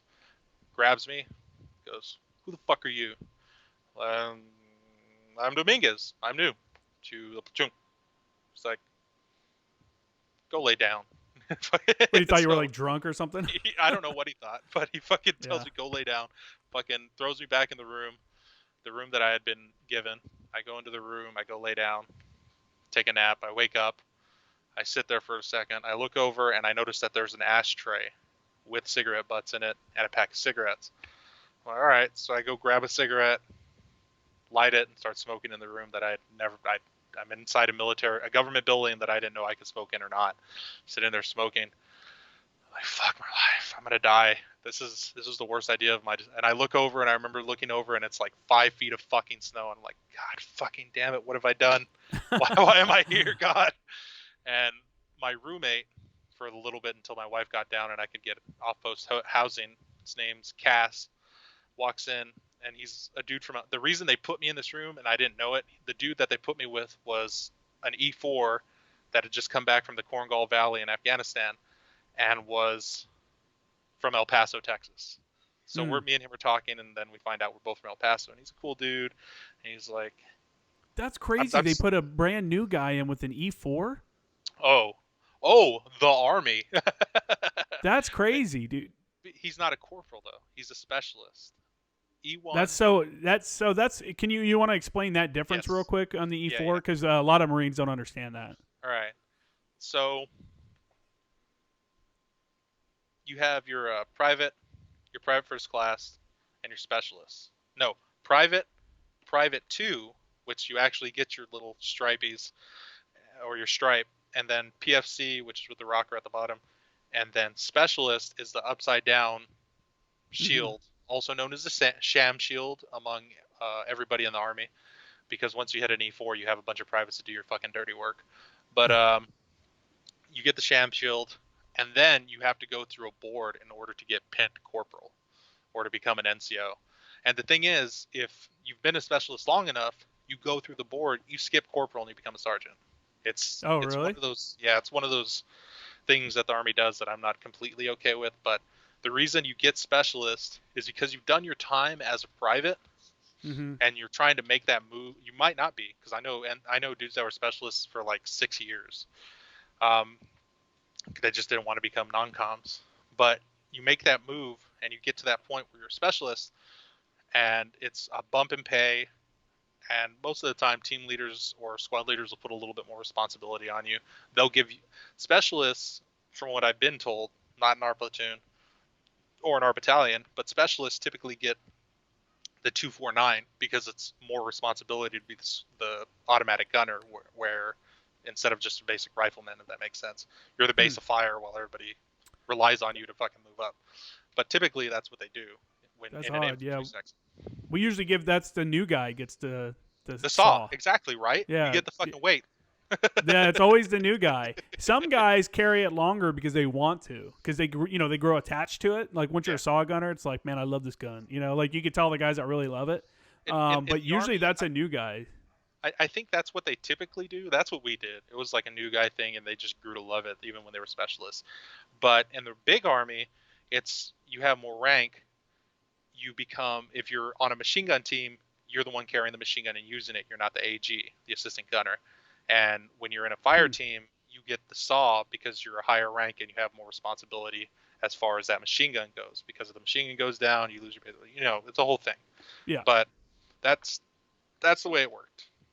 And that's the way the Army works is, as a specialist, you're not a private, you're a specialist, you're senior private, if that makes sense. Yeah. But that's what you are. That's the reason I was able to bunk with him. Mind you, if he had just come off a combat tour, they had gotten fucked up. When he pushed for his NCO spot and became a team leader as a sergeant, he would get his own room. He would be his own dude. But that's just the way it was. Fort Drum's barracks at the time, everywhere, were completely fucked. They had just started constructions on new ones. So it was just like every time I see Marine barracks, like in YouTube videos and stuff like that, or every time I've seen them, they'd look like a war zone. And that's the way our barracks were. Every time during the weekends, that's the way it was. It was just a fucking war zone. I remember one night I had stayed. We had a platoon meeting, and then it turned into sort of like a squad party in one of the barracks rooms. And I remember going up to our scout platoon, or down to our scout platoon, and seeing a dude in his ghillie suit just crawling, saying, "You can't see me. You can't see me.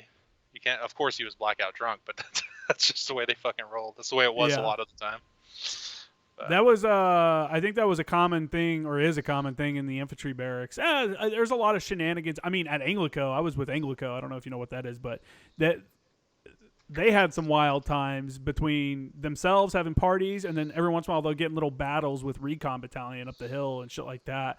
I lived in base housing most of my time when I was in, so I only got a touch of the barracks experience at the very beginning. So, and I was motor T at the beginning too. So we didn't really do as much. We were all miserable. We would just sit around and drink with each other, but there was nothing like crazy. Yeah, once my wife got down there, I was off base, and like you said, I got a touch of it, a little hint of it at the end of the work, or when I was on CQ. That shit was bonkers too. Mm-hmm. I remember they set a dude on fire that was running down the hallway, and I had to stop it. Oh, jeez. I remember the CQ dude was a specialist that had served with everybody on the floor that had been through the Korengal, and looked at the dude. And the dude was one of the dudes that had been with him, and he's like, "You all right?" The guy's like, "Yeah, I'm good." So okay. We picked him up, took him to the room, and well, that's cool. That's cool. Yeah, and I think Marines do that a lot too, as much as they can, unless it's something just.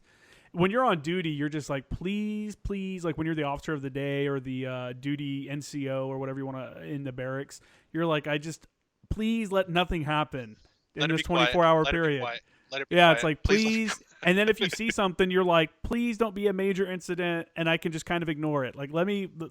And sometimes it's not, but we had a Sarah Palin cutout sort of make its rounds around the barracks, and it just turned into a whole joke where the office. So every company, there were 5 companies, had CQ for every platoon. Every platoon had every company had CQ. So it was 5 different groups of 2 people doing it, and then 1 for battalion, and battalion had the only officer on duty. So you had 1 officer with a NCO, and then everybody else had NCO with a private as a runner or a specialist. But whenever they were doing these little shenanigans and stuff like that, everybody sort of kept to themselves, and there were a few incidences where you'd show up and it'd be like fucking World War III, but it wasn't in the sense that anybody was having any issues. But the Sarah Palin thing shows up, and the officer on duty from that moment on is on the hunt for the Sarah Palin thing. And if they can find the Sarah Palin thing, they get a beer. Not on duty, but like afterward. But nice. That's cool. It turned into the whole Sarah Palin fucking hunt, where the officer would come up to the CQ desk and be like, "You seen Sarah?" That's like, funny. If you could give him the heads up, he'd hook you up. But yeah. Can you talk about, dude? The barracks is crazy. First off, I'll just put that in there. Having stood duty many times, because even if you don't live in the barracks, you still have to stand duty at some point, barracks duty. And you as a junior guy, you're usually standing once a month. Everybody stands duty like basically once a month. All the way, you have to get promoted pretty high. I think you have to be like a major or like a master gun, or not a master gun, like a master sergeant, like an E8. Before they're like, all right, well, you're no longer stand duty, because there's always a different level that you can stand at, between all the way down to in the duty hut inside the barracks, all the way up to the like division duty, that is calling down and making sure like no shit's going on. And you just see there, oh man. And when I was at 10th Marines, when I was at 210, the artillery unit, there were these 3 girls that would come to the barracks and just stay in the barracks the entire weekend. And they would literally go, and this is disgusting, man. It's just one of those things. It's like, this is a real thing. And they would just go from room to room, not like room to room, but they would go around the barracks just banging different dudes. And you would literally see them on Friday. If you saw them, you'd see them show up. And then on Sunday, you'd see them leave with the same clothes on. Like, they've just been whoring it up in the barracks, which is absolutely gross. And sometimes you'd have duty officers that knew about this at 210, the NCOs were like, whatever, man, just fucking don't be gross. Like, wear a condom, you nasty thing, But some of the staff duties had heard about it, and they're like, we're gonna find them, So they'd be on the same kind of like hunt, and they would try to go into like the restricted rooms too, like guys that had been NJP'd, the non-judicial punishment and stuff like that are in trouble. They would try to go in there and bang them too, and it was just like, geez, this is, I don't know. My mom's probably listening to this like, what the hell? No, don't worry. Barracks money's were a thing. It's a reality, man. It's like I told people, I'm like, in the military, you're almost, especially if you have a cool job, you're almost like a ghetto rock star, like you're out doing stuff, and there are some like groupie style chicks that want to hang out with you because you're in the military, and it's just kind of a weird thing. So I want to say generally they were pretty hot, but sometimes dudes got to earn their mountain tap, if you know what I mean.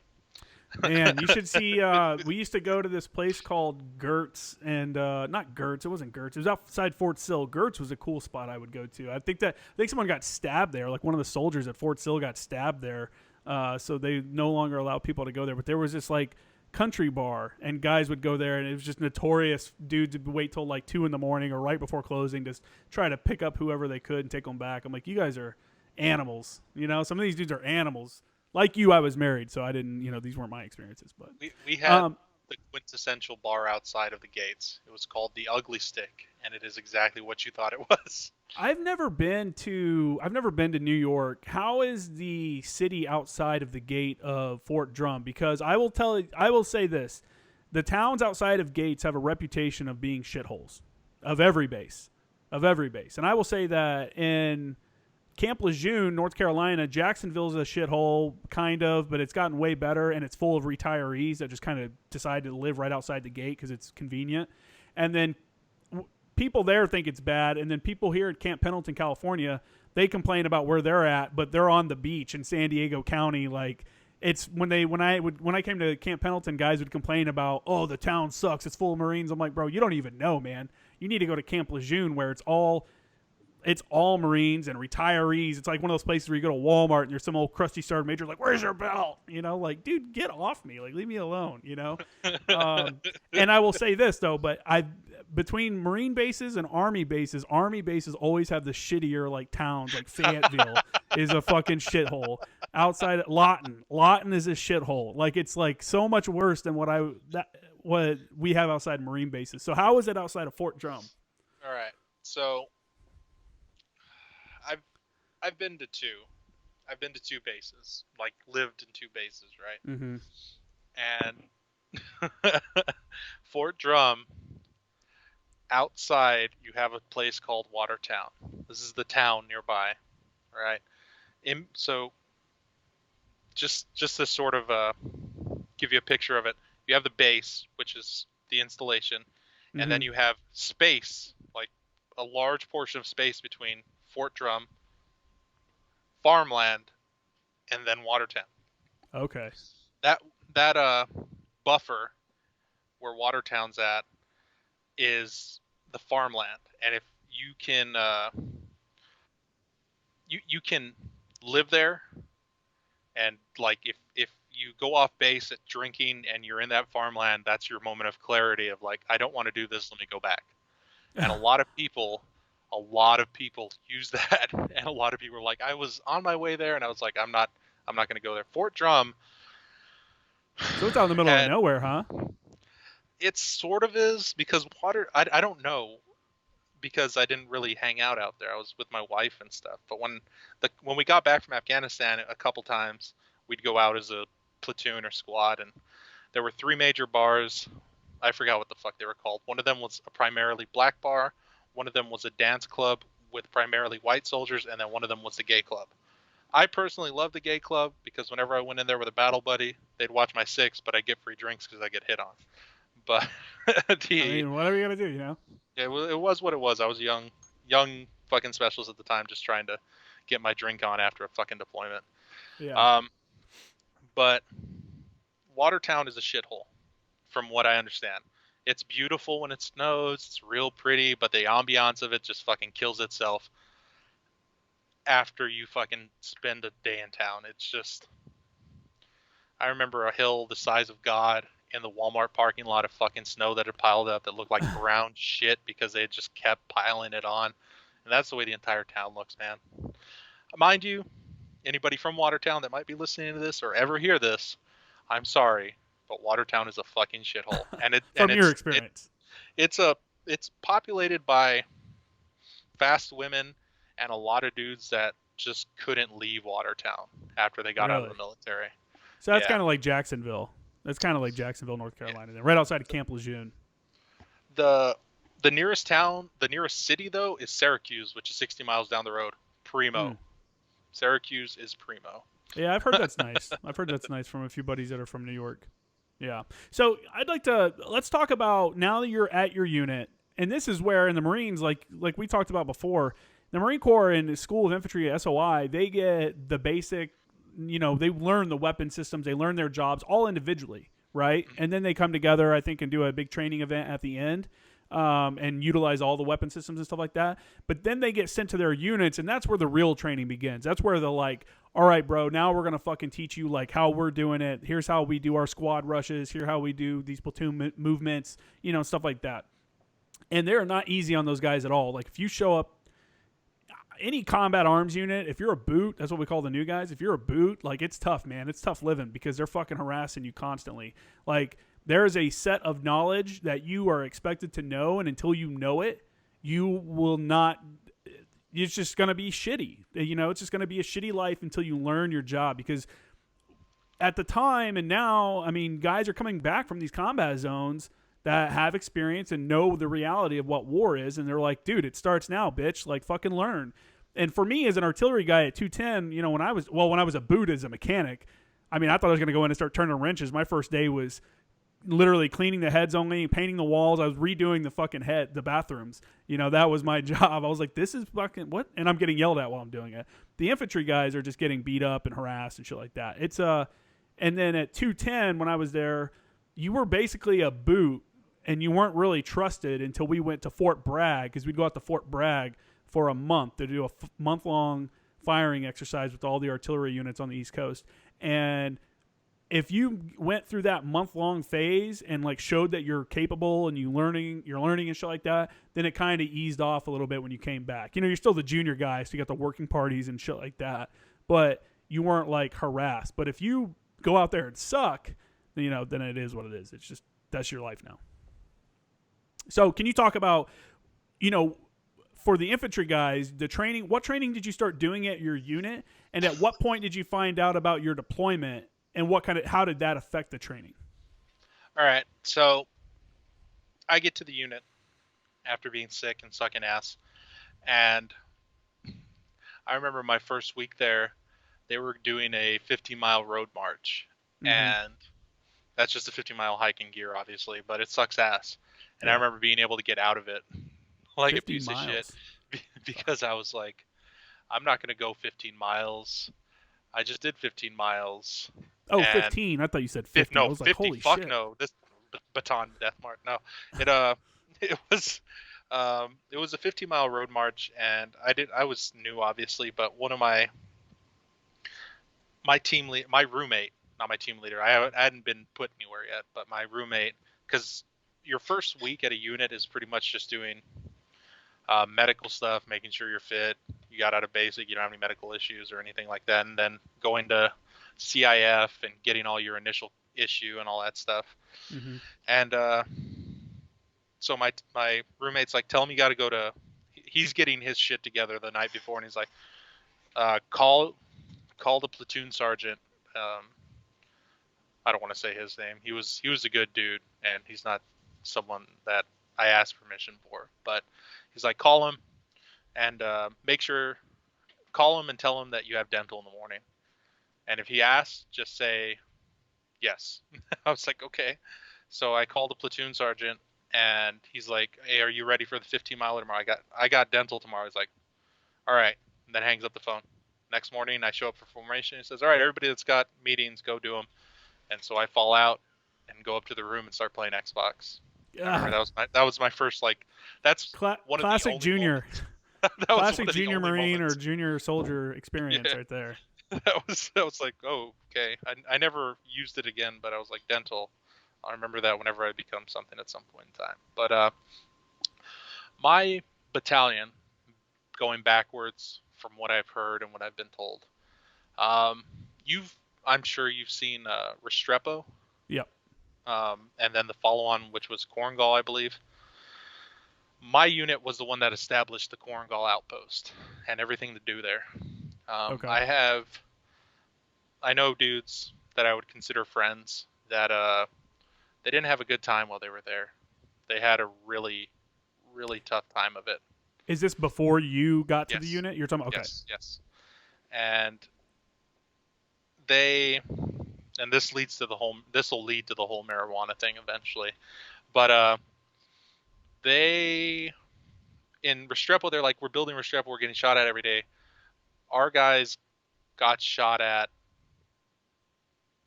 in the morning, at lunch, and at dinner every day. And it was in Restrepo, they had resources to where they were building up a combat or an OP, an observation post that was pretty much a patrol base, Mm-hmm. except for foot traffic. And our guys didn't have any of that. Afghanistan had turned into the second war because Iraq was kicking off and all that stuff was happening. Yeah. So they weren't getting the necessary equipment. And you remember me saying the whole IBA thing and LBE thing. It Yeah. wasn't that bad, but they were still working with camouflages that were woodland and DCU while they had ACU on.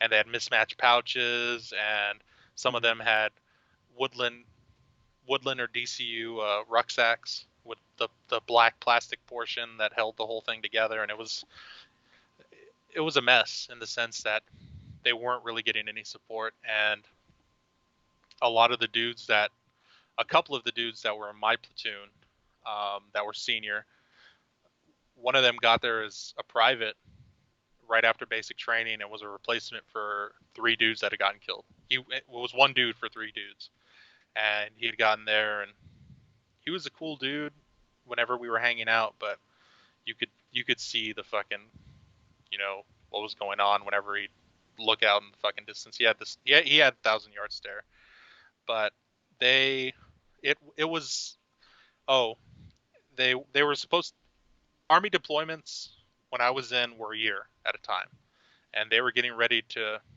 get out and get their shit together and rip out. But then they said they extended them 3 more months, and it turned into a 15-month deployment in the Korengal Valley. It seems like that kind of became a standard for the Army. Like almost everyone that I've talked to seems like they said they got extended and 15-month deployments almost became a norm. During that period of time, it did, because Yeah, dude, that's fucking they had tough, people man. leaving. Yeah, and they lost a lot of dudes. I think they lost like 18 people for the battalion or something like that, but everybody lost somebody. They it's when the Taliban started getting, I guess, capable, and Yeah, complex ambushes were becoming a thing. yeah. IEDs never, through my deployment and that previous deployment, weren't really a thing, but the direct fire munitions as far as RPGs and recoilless rifles became a real thing. So that is the precursor to the people that were training me, and the ones that were in charge of us, and the ones, like you said, the sizzle dudes, the dudes that were like, this is what you fucking need to know, and this is what needs to happen. But my first lane was a squad lane, and since we were a machine gun team, they just turned us into a rifle fire team with the 2 machine guns. And I remember my team leader, myself, and another gentleman, and then we used our 240 instead of a fucking M249, and we were conducting. Um, it was just a team, like a team consists of 4 people in the Army, and our fire teams, it was me and my team leader, and then the gun and another. I think it was the RTO at the time. We were just working as a maneuver team, and we were bounding, just conducting bounding. It was a day of dry fire, bang, bang, bang, bang, bang, bang, bang, simulation, bang, bang, bang. All right, we're done. And then a nighttime, bang, bang, bang, bang, bang. And I remember feeling so bad for the dude that had the 240, because he was expected to act like a fucking saw. So he was fucking going So through it, stupid. fucking doing the whole motion. I was like, that sucks fucking ass. And we had to go for like 300 meters. The caveat to all of it is the snow. It had just snowed, and we were sitting there. I remember one of your guests brought up the Mickey Mouse boots, Yeah, the cold weather boots. yeah. I wore those in Alaska. Every single training event that we did while it was snowing at Fort Drum, we used those. And we were using Gore-Tex and the whole shebang. Gloves that we called them bear gloves because they had fur on top, but you could remove them and you could use your fingers sort of, but you had to. Yeah, It was a whole the fucking big were they like situation. the big OR ones? Yeah, Or I think the OR might have been a replacement because I remember the fur ones that they gave us the furry ones when we went to Alaska, the fur backed ones. And then when we got there, we got an issue of new cold weather gear they wanted us to test while we were there, and OR gloves with like a single big old fat like finger, almost like a hockey glove kind of deal they gave us. that is what we got. But they had fur on the back still. Oh, It was okay. that whole situation, but they still had. But we're using these fucking things, and we have to conduct a team movement. And this is my first training event, And I remember my team leader fucking smoking the dog shit out of me because I had an M4. I hadn't been given a javelin. I was just a rifleman at this point, or rear security, and that was going to be my job until we got in the country. Mm-hmm. But I'm fucking sitting there with my M4, and I have one of those old PEC 2s, the smaller PEQ 2s, like the one that had a switch on the side, a lever that you could push. The And I black or remember tan one? black. It was Okay. like an old one. This was Yeah, I know before what you're the talking about. PEC 15s, yeah. But I remember having it slung on my back after we had conducted our bounding thing for training, and it was bouncing against my ass. We had it slung around our back because we were going back and we didn't really have to. We weren't at a posture where we needed to be, guns up.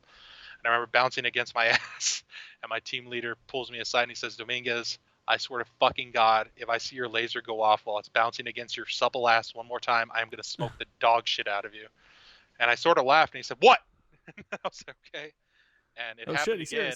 It happened again, and I was doing push-ups and crunches and flutter kicks for about an hour after that. I wasn't cold, but it was one of those things. Yeah. That that was our fire team lane, which then turned into a squad lane where we had to do that whole situation, but it was more of a machine gun team situation where they set up the machine guns, they did their thing real quick. They didn't have much ammo. I remember that was the first time that the bolt froze open on one of the 240s. The CLP that we used actually caused the bolt to lock up to the rear, so they had to end up kicking it so that they could get it forward because it wouldn't unclench itself because it was so cold. Yeah. For those that don't know, the CLP is the lube for the guns. That's the cleaning, lubricant, and protectant. Yep. Yeah, and there's a different one for Arctic shit, for cold weather stuff. I can't remember what it's called. It's all like law, I think, actually. Like low, I don't know. Anyway, they told us to pee on it if we lubricant Arctic weather, I think. Oh, okay. They told you to pee on it? They told us if we couldn't get the bolt forward to fucking pee on the gun. It's like, okay, we got it forward though, and we got our lanes through. But that's my first training event, was freezing my balls off, wearing these fucking things that I was like, this is going to be my life from now on. I'm part of the 10th Mountain Division. I'm going to fight in Afghanistan and be in the mountains, and I'm going to hate my life forever. But yeah, that was the first training event. Did you guys know was there a deployment coming up? Was it on the horizon, your first deployment, or were you there for a little bit? And also, when you're at your unit, do they put you in an infantry job and you stay there, or do you flip between like machine gunner, rifleman, whatever? Okay, so that part, the job part, I was the only one in the platoon that was javelin qualified, so that was going to be my job. I guess I should have put that out there. For a regular light infantry unit, it's 3 or 4 squads, 3 maneuver squads, and 1 weapon squad. The weapon squad usually has the heavy weapons such as javelin, 2 240s, 2 AGs, which are also the team leaders in our case. In most infantry, the assistant gunners, the ones that carry the tripod, the tripod and the ammo. A-bag, yeah. Yeah. And weapon squad also has the medic, the mortars, and the FO. And the FO assistant. The assistant FO, I guess. But that's what our squad consisted of, and then everybody else was a firearm maneuver team. So that was a squad leader, 2 team leaders, which had the M203s attached to their rifles, where I don't think that happens in other units, but in ours, that's what we had. Riflemen, which typically carried an AT4, a saw gunner, grenade launcher rifle. Oh, and then the other riflemen that were just rifle. Like, the team leader would typically carry a rifle so that it wasn't integral to fire support as far as the 203 goes with regular units. But with ours, the team leaders had 203 so that they can mark targets if need be, or put that fire superiority with the HE on target if need be. I don't know what the reasoning was behind it or why we did it that way, but that's just the way we did it. Not our platoon, not our company, just the battalion as a whole. That's the way they did it. Same with the machine guns. The machine gunners for us were the team leaders, where in most units the team leader is the AG, so because more senior guy can orientate the gun to wherever it needs to be. But it's just the way we operate, and it worked. We were really good at what we did when it came to machine, myself included. I got really familiar with the machine guns. But that's the way an Army platoon of light infantry dudes are broken up. I don't know how vehicles or mounted or mechanized or any of that works. I just know that's the way light infantry is broken up. So I get to the unit. I'm a javelin gunner. That's my position. I'm going to be on weapons squad either until I become a team leader or I volunteer for one of the harder jobs, such as a saw gunner on a fire team, if I were to volunteer to do that, or if I want to be a machine gunner. But we were pretty solid as far as that went. Everybody already, when I showed up, I was sort of like the last guy of the new guys to show up. So I was just, we had a dude in weapons squad that was javelin qualified, but he was really good at leading. So when we were in Afghanistan, he was on one of the guns as a team leader and then got pushed over to a fire team as a fire team leader. And I think that was the only like lat move, I guess I could say, that happened inside the platoon. But typically, so they had just gotten back from Afghanistan and we were all new, did the fire thing, the fire team training thing, and then we got more more in tune with where we're going to be as far as the platoon goes. The machine gun guys were machine guns. They had their little competition. The fire teams throughout the platoon were part of the fire teams and squads, and they just sort of did their thing. And they were all pretty much where they were going to be when I got there. Mm-hmm. I'm not sure if anybody fought for a position or anybody wanted to be anything. I know a lot of the SAW guys didn't like it, but anybody that did never had an issue with it. It was just, Yeah. I don't know. That's the way it worked out when I showed up. Since I was the last guy there, it's like you're javelin qualified, you're the javelin gunner now. So did you guys do any kind of specialized training to get ready for Afghanistan? Was there any like I don't know anything? Medical training, anything like that? Okay. Or So they had gotten back, I want to say July or something, and then they did their partying, they were doing their workup, and then everybody starts showing up. I got there December. Was it before Christmas? Yeah, it was. It was like right before Christmas I had shown up, so everybody was going on leave. And I went to go pick up my wife and brought her down and went on leave and did that whole situation. Came back January, we did our fire team lanes, and then as you push forward, it was we had to do our squad lanes, where every squad did their individual thing, and we trained like that as squad, and then we had to do our platoon lanes. So it started getting real cold in New York. I bet And January in upstate New York. Yeah. It was, well, this was about March. It was colder than usual, and they were expecting even more snow. So somewhere along the line, someone organized us going to Fort Campbell to do our platoon lanes, so that we could, get acquitted to our platoons, and then conduct a company operation. So they organized us going to Fort Campbell, and this is the first, like, I want to say, like, major training we did, because we were doing training. We're always training. We're always getting familiar with our weapon systems. Mind you, I don't have a javelin weapon system at all throughout all of this. The last time I used it, up until I get to Afghanistan, is in the training. I don't touch it. I have an AT4 at one point during a training session, and they're like, that's javelin. So we go to do our off-post training at Fort Campbell, Kentucky. They load us all up in the planes. We land. We're staying in the 501st or the 502nd barracks because they're deployed to Iraq at the time. And we're staying in their barracks. We get ourselves situated and everything. And they're like, all right, PT's tomorrow at 900. This is the second day we're there. Or at 900, at like 600. Like, okay. So we all get together. We all get our PTs on. And mind you, we're out there starting to do our PT, doing our workup, doing our run. And the 101st dudes are in full cold weather gear. We're talking the jackets, the sweatpants. They have shorts inside. They have shirts. They're wearing beanies. We're out there running in shorts and gray shirts and our running shoes. Just enjoying the warm weather. Enjoying the warm weather. As soon as we're done with PT, it starts to snow. It starts to fucking snow. Damn and from there, it just starts to snow from there on. And I remember our first platoon lane, we get on the gun line and we're sitting there, and I became a cold weather casualty. I couldn't feel my fucking feet. We're sitting on the gun line. It was snowing. We had been trudging through the snow. We had to go through our sergeant major was I don't know. I don't want to say he was a dick because he was a good dude, but it was just one of those things that it was. He just had a hair up his ass for certain things, and he had us have a casualty. We had to medevac the medic, so the platoon sergeant became the medic, and we had to walk him through a creek, and we were all freezing our balls off. And I remember I couldn't feel my fucking feet, and the medic's like, "Can you go on?" I'm like, "If I have to, but I'm gonna fucking lose a foot if I have to keep doing this." It's like, "All right, Dom, you're rear security. We don't really need you out there." Platoon sergeant like, "All right, well."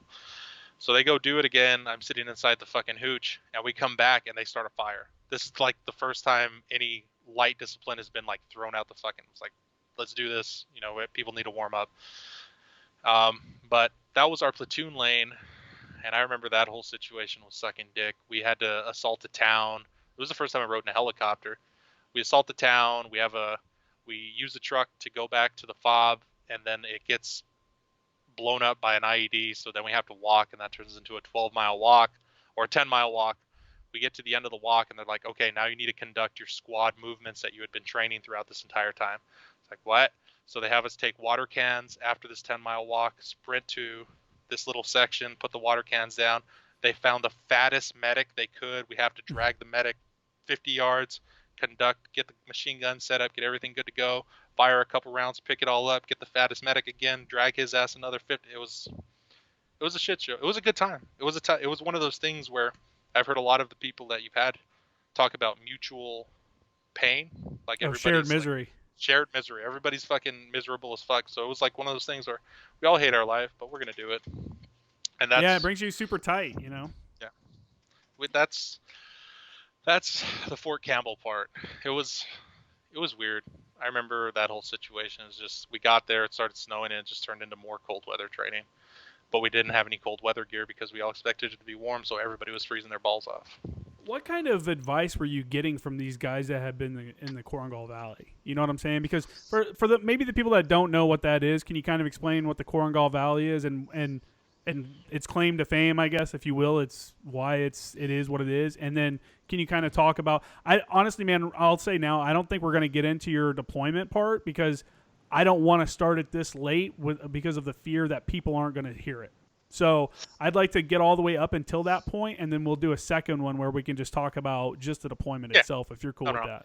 There's still more training and stuff too. All right, so continuing with Fort Campbell, we get done with our training, we get on a plane, we get back to New York, right? Up to this point, anything anybody has brought up about the Korengal it was bad. Like nobody. I don't mean to bring the tone of any of this down or just speak badly about it, but they had a command structure that just wouldn't support them.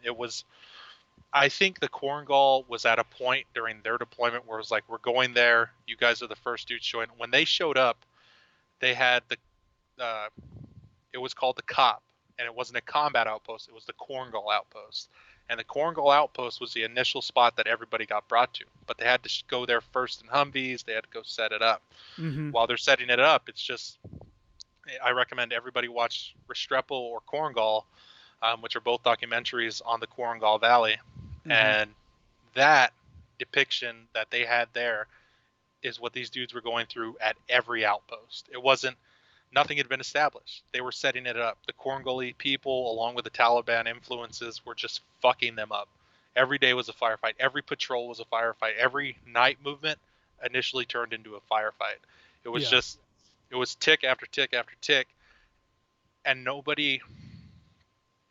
people had been through Afghanistan and climbed mountains, and it sucked. And you had dudes that were in the northern portion of Afghanistan, the special forces guys that were killing people, and they had gone through the mountains, but no one knew what it was. 132 were the first couple of dudes to go into Kunar province in the Korengal Valley as a battalion, and not only get fucked up, but were the first ones to climb these fucking mountains or fucking go through this terrain that no one had gone through, and no one had told them that it was going to be like that. They had dudes that were suffering, what is it when you're going up too high? Altitude sickness. Altitude sickness. Yeah. While they're going up, while they're in ticks, they're suffering out. They're like vomiting while they're conducting. Trying to. which real quick, which is a TIC, is a troop in contact. Troops in Yes. contact. Yeah. And they're troops in contact, and they're going through all these fucking situations, trying to still get used to the climate and all that, and they can't get CAS. They can't get support. The guns haven't been set up yet. There's no guns in Asadabad that can provide support. And if they were set up in Asadabad, when they got set up in Asadabad, typically 132 was too far in the valley, so they couldn't get support from the guns. Fuck, And man. it was bad. Like, throughout the period of time after Fort Campbell, my team leader that smoked me for my laser got kicked out because of smoking weed. And it was because of the Korengal Valley. He didn't want any part of it. One of our team leaders smoking pot. And these dudes didn't fight it. We had people that wanted to be there, that had been popped hot, and they were like, I still want to do it. Is there anything I can do? And they wanted to. These dudes that had been caught for this didn't want any part of this shit. The moment they found out that we thought we were going to Iraq. The moment we found out we were going to Afghanistan, people were popping hot left and right. They're like, Really? We don't want any part of this shit whatsoever. Not to talk shit about them, not to talk bad about them in any way, shape, or form, because these dudes were stand-up guys while they were training us. So you're talking about the guys that had already gone there once, Yep. and now they're saying that they're going to have to come back. So these weren't Yep. the new guys that hadn't been there yet. No. And Okay. the thing of it is, That's crazy. That sucks, man. That's a hard thing for some guys. They Go back after they know what they're getting themselves into. They told us that we were going back to Kunar province. They swore to us we would never go back to the Korengal, though. They swore. Like, that was the whole command thing. Again, me being the fresh face that I am, not really knowing anything about anything to do with the military, I was like, what do you guys, what's the issue? I don't understand. And then it became pretty prevalent after YouTube, was just becoming super awesome. And a lot of stuff was getting uploaded to it, and we saw a lot of what was happening to him. Yeah, the original combat videos on YouTube. Yeah. Gritty as fuck. They said there was this one video that they would reference all the time where I think it was just the headquarters or the motor, not Motor T dudes. Our Eagle company was generally the Pogue company, and it had the cooks and stuff like that, but they were still out there delivering stuff. They were still doing the delivery mission type situation. And they said every time they came out, this is what happened. And they play the video, and you have 5 Humvees going down this mountainside. And the first one gets hit with an RPG, the last one gets hit with an RPG, and it just turns into Dishka and PKM fire with everybody raking everything. Everybody's just getting lit up. And it happened every time at the exact same spot. The moment they crossed this imaginary line, they would get lit the fuck up. And it was every day. And that was just the convoy that had heavy weapons. Never mind the cops that were being established, or the OPs that it took. I remember watching a video of dudes from First ID that relieved the 101st after they had relieved us, carrying a Mark 19 up a mountain. It wasn't airlifted. They had to carry a fucking Mark 19 along with like 3 cases of fucking ammo. What's a Mark 19 weigh? Like 60 pounds? 90 without the pounds. tripod? 90 pounds. Yeah, fuck that, dude. It was. That's crazy. That's miserable, man. And again. Go ahead. No, go ahead. It was me being the novice that I am. I'm watching these videos now, and it's like, oh my god, this is like, not only am I going to be in cold weather gear, not only is it going to suck ass, but I'm going to have to, establish a combat outpost. And I didn't have I don't know. I was really naive. I was really young. I was just like, none of this is established. We're going to have to start establishing our own OPs. Nothing's going to be there. There's not going to be any showers. There's not going to be chow. There's not going to be any internet. There's going to be nobody there. We're going to be, and it just, that was the beginning. I didn't really have any grasp as to what was going on. I didn't know Bagram was a major airfield that literally was nicknamed Disneyland because they had an entire section of places you could eat and a Dairy Queen, and I didn't know that. I just figured that most people don't. I'm going to Afghanistan. It's gonna be bad. It's hell on earth. Yeah, for sure, man. That's crazy. Like, yeah, like you said, I recommend people go back and watch those documentaries if they hadn't seen them already. One of the directors, or one of the film guys on that, died actually in Syria. He was he's a photojournalist and went to Syria for the civil war there and was killed doing more coverage of war and stuff like that. But that's a really well put together documentary following them around. And for me, you know, I was in Helmand Province, which is like going to Iowa. You know, it's all farmland and shit like that. And it almost seems like a different war, you know, because you guys had to consider like altitude for, you know, medevacs and shit like that. Ours was like a range thing. Like we did have to worry about range sometimes, you know, staying inside that golden hour. They actually put up a at one of the at a battalion position in Sangin, they put a section of Cobra attack helicopters, and a Black Hawk would come there, a medevac bird would come there, and they would fly in every morning and just sit there all day on alert. That way they could be within the golden hour radius to get. I remember you talking to that gentleman. Yeah, that was where we were at. Like, oh yeah, Captain Colin, Major Colin, when he got out, yeah, Archer. So I can't imagine what it was like hiking up and down mountains and like preparing to do that, and just the geometries of fire, you know, would be interesting to see and shitty to experience, I guess. But like figuring out those geometries of fire of where you're like shooting down and or being shot down on, depending on the situation. Like, I don't know, man. To go forward a little bit in it.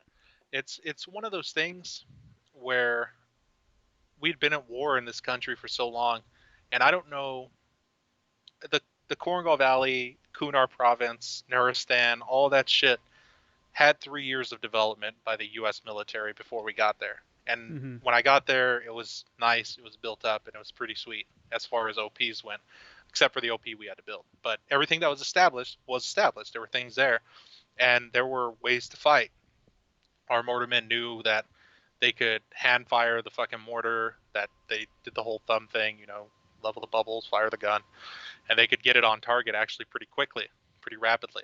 And we didn't have any issue with CAS.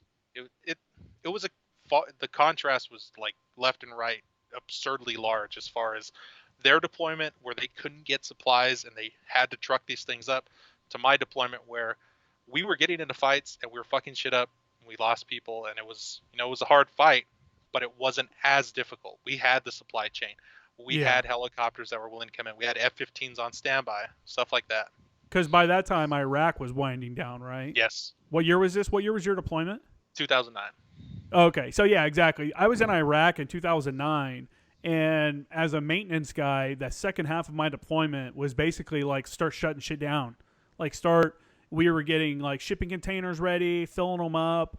We used to have guys, you know, at that time, because there was like a shortage of people, you know, this is during the surge and shit like that, 2009, 2006, 2009, they would let guys roll over is what it's called. Like if you were deployed, like Marines deploy for 7 months. If you're with the battalion level or below, it's 7 months. If you go with a higher, like regiment or division, you know, higher headquarters, it's a year. So that's how it works for the Marines when they were deploying. And, God, what was I saying? Oh, when we got there, they would let guys roll over. So you could be like, I'm on this deployment, but you know what? I'm a single dude and I don't really have much going on back there. So I'm just going to stay for a second deployment. And I had a few friends that did that in 2009. I came back in August of 2009. A couple guys rolled over, and I think they were in Iraq for like 2 more months, and then they got sent straight to Afghanistan. So they actually saw 2 countries on their technically like one deployment because they were out there for so long, which is pretty wild. But yeah, so at that time, Iraq was shutting down, and now we're getting more focus over, because Obama did say he was going to surge people once, you know, after he became president. So he started surging more people over into Afghanistan. So you guys saw better support, you know, and stuff like that. Same for me, you know. Well, it was at the tail end of the Bush administration when I showed up. So it was, we were still playing by the stupid dumb fuck rules of they wanted us when we first got there of, you can't have heavy weapons, no Mark 19s on weapons. You can't engage a building if you think someone's inside of it type situation. What? That was it was the whole McChrystal thing where it was, I don't know, it didn't last long. The thought of it and the idea of it came up, but we never went with it. It was a regular deployment for us, but yeah.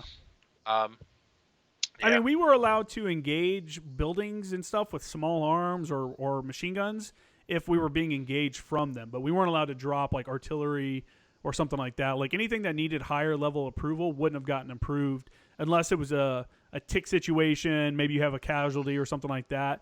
but they got to a point where they wanted you to try to pull back, and it's like, what the fuck, man? We're trying to take the fight to these guys. Like, why are we gonna break contact, and like pull away from them?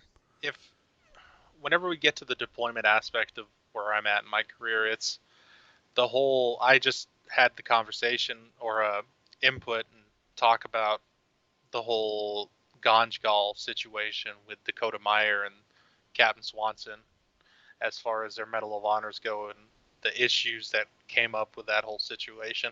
I being the PFC that I was at the time, I didn't really have an understanding as to what was going on there, but there were a lot of layers of fuck ups, and I knew through previous engagements there that they had the support, but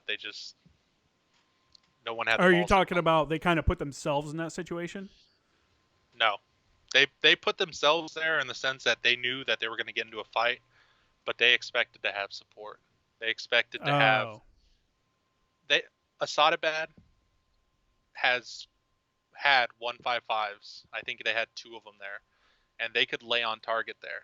Someone responded in the group chat of it that the 155s couldn't get deflection onto targets that they were requesting, and it was something weird like that. But it was just a fucked up day. That whole situation. I had just you were there for that?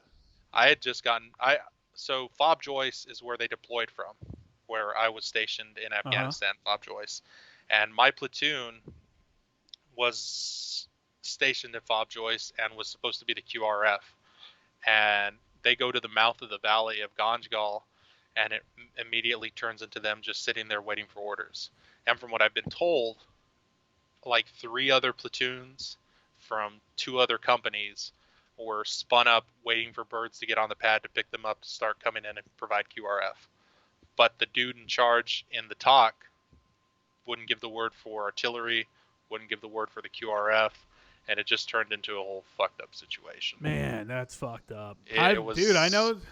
I don't get that, man. I don't get these commanders. I've talked about it before. You may have heard it when I was out there with 3-4 and the battalion commander wouldn't approve our fires. Yep. We ended up having to use our because I was an Afghan advisor as well. We just were like, hey, dude, shoot your mortars. They had 82 millimeter mortars and they had 60 millimeter mortars, and all the various ammo, Russian and fucking whatever other communist block they had purchased ammo from. So it wasn't like super accurate like American fire support, but we made do because these commanders. I understand. I mean, I get the guy's logic. I know one time I've spoken about it before, but he said like they wanted the Afghans to use all their organic weapons before we provided support. And I'm like, bro, I understand that, but I'm like literally like laying behind a single sandbag trying not to get shot in the head right now. Like, I'm not going to give you detailed like, oh, okay, so-and-so is using this gun, so we're good. Like if I'm asking for it, it's because I fucking need it. And the fact that these guys, these commanders sit back on the base and deny requests for assets when there's fucking lead flying through the air is just mind-boggling. I mean, I get the ROEs and some of the concerns, and there's situations where, yeah, they're right to not approve stuff. I've denied stuff that my guys have requested when I was with 3-6. It's just one of those things. However, I never denied anybody anything while they were in the middle of a firefight. Like when there was lead going down range, like if you need support, we're going to make it happen. That was my outlook on it. We didn't have the capabilities. Our platoon had 60s with them, which I'm sure that we weren't getting the full picture of what was going on in the valley though. We were getting we can hear the gunfire.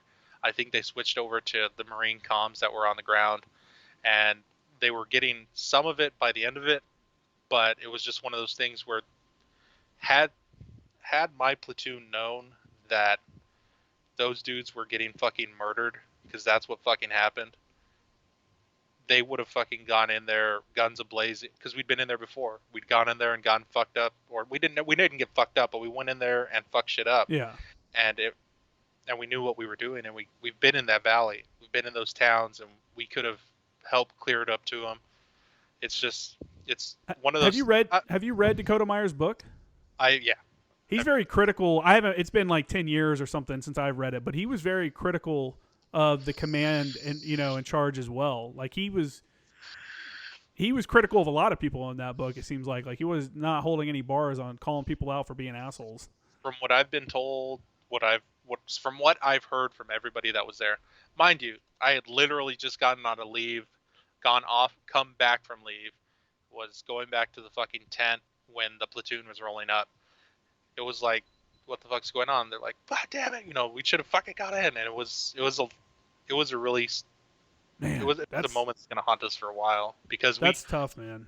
We had a full infantry platoon with mortars. They all had AT4s. We were all fucking loaded to the fucking gills. We had our camelbacks fucking filled up. Nobody had a rucksack. We could have, from where they were at in the village, it would have taken the dudes that were on the ground 20 minutes to get there if they had gone full fucking tit. It was one of those things, and if they didn't go on ground, we could have gone into the fucking village with our Mark 19s and 50 cals and 240s and done something with the trucks. It's literally like from point A, from the mouth of the valley into the village was a 10-minute truck drive. If they had thrown rocks in the road and shit, it would have been a bad time, but it was just that far, and these dudes weren't getting the fucking info. The gentlemen that were waiting for the birds weren't getting any info. I showed up when the fucking PJs were loading up on birds at our fob, headed into the valley to try to recover bodies. That sucks, man. Yeah. What a fucking letdown, for guys that volunteered to go and serve their country and shit, and people let mistakes happen. And, that's just one of those things that, like I said before, when, Marine infantrymen, the boots show up to their unit, the seriousness of every situation of what could happen is driven in. And I think as a fire support man, we did the same thing. It was like, look, man, this isn't a joke. This isn't like, yeah, it's cool. We get to go out to the range and call for fire and do that. But you got to look at it in a realistic perspective. Like in real life, you're going to be actually calling for fire on compounds or people or whatever. And you can't fuck that up. And then the expectation, because I was in an approval of capacity also in training as like the fires chief, the regimental fires chief and stuff like that.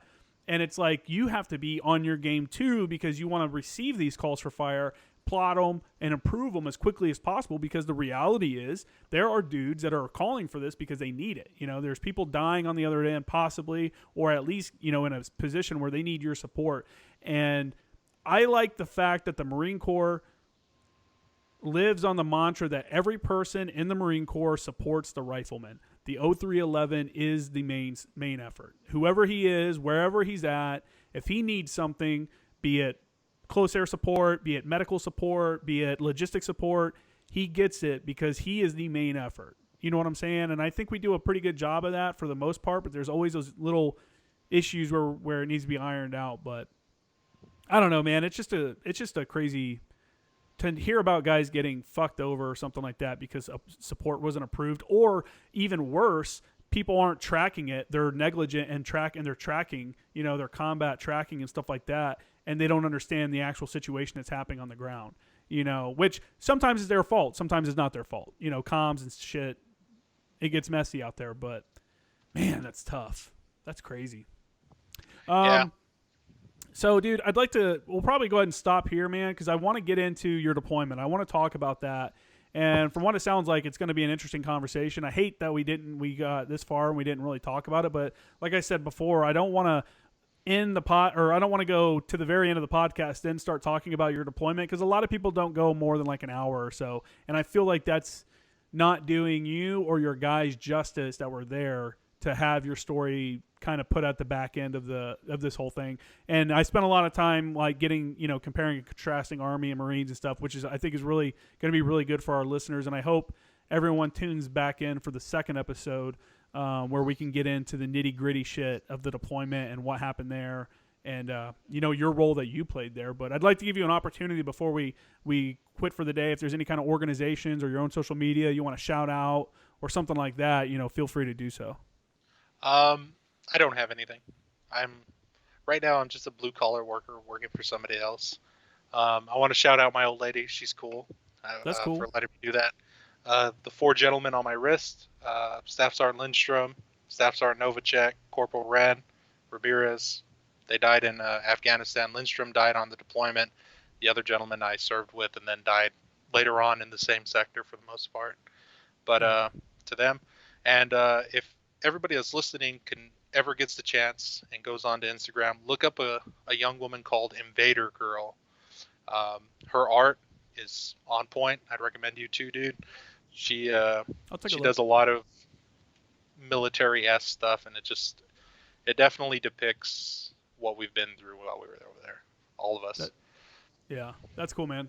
Well, I appreciate it. Again, thanks for coming on and talking about it's really interesting to break down like the differences between the Army and the Marines, because we feel like we know each other and stuff about each other, but there's a lot of shit that I almost feel like the Army is way more foreign to me now. Having you talk about some of the stuff, I feel like I'm even more confused than I thought I was before. The one thing you can take away that I guarantee you, dude, is when it comes to fucking fighting,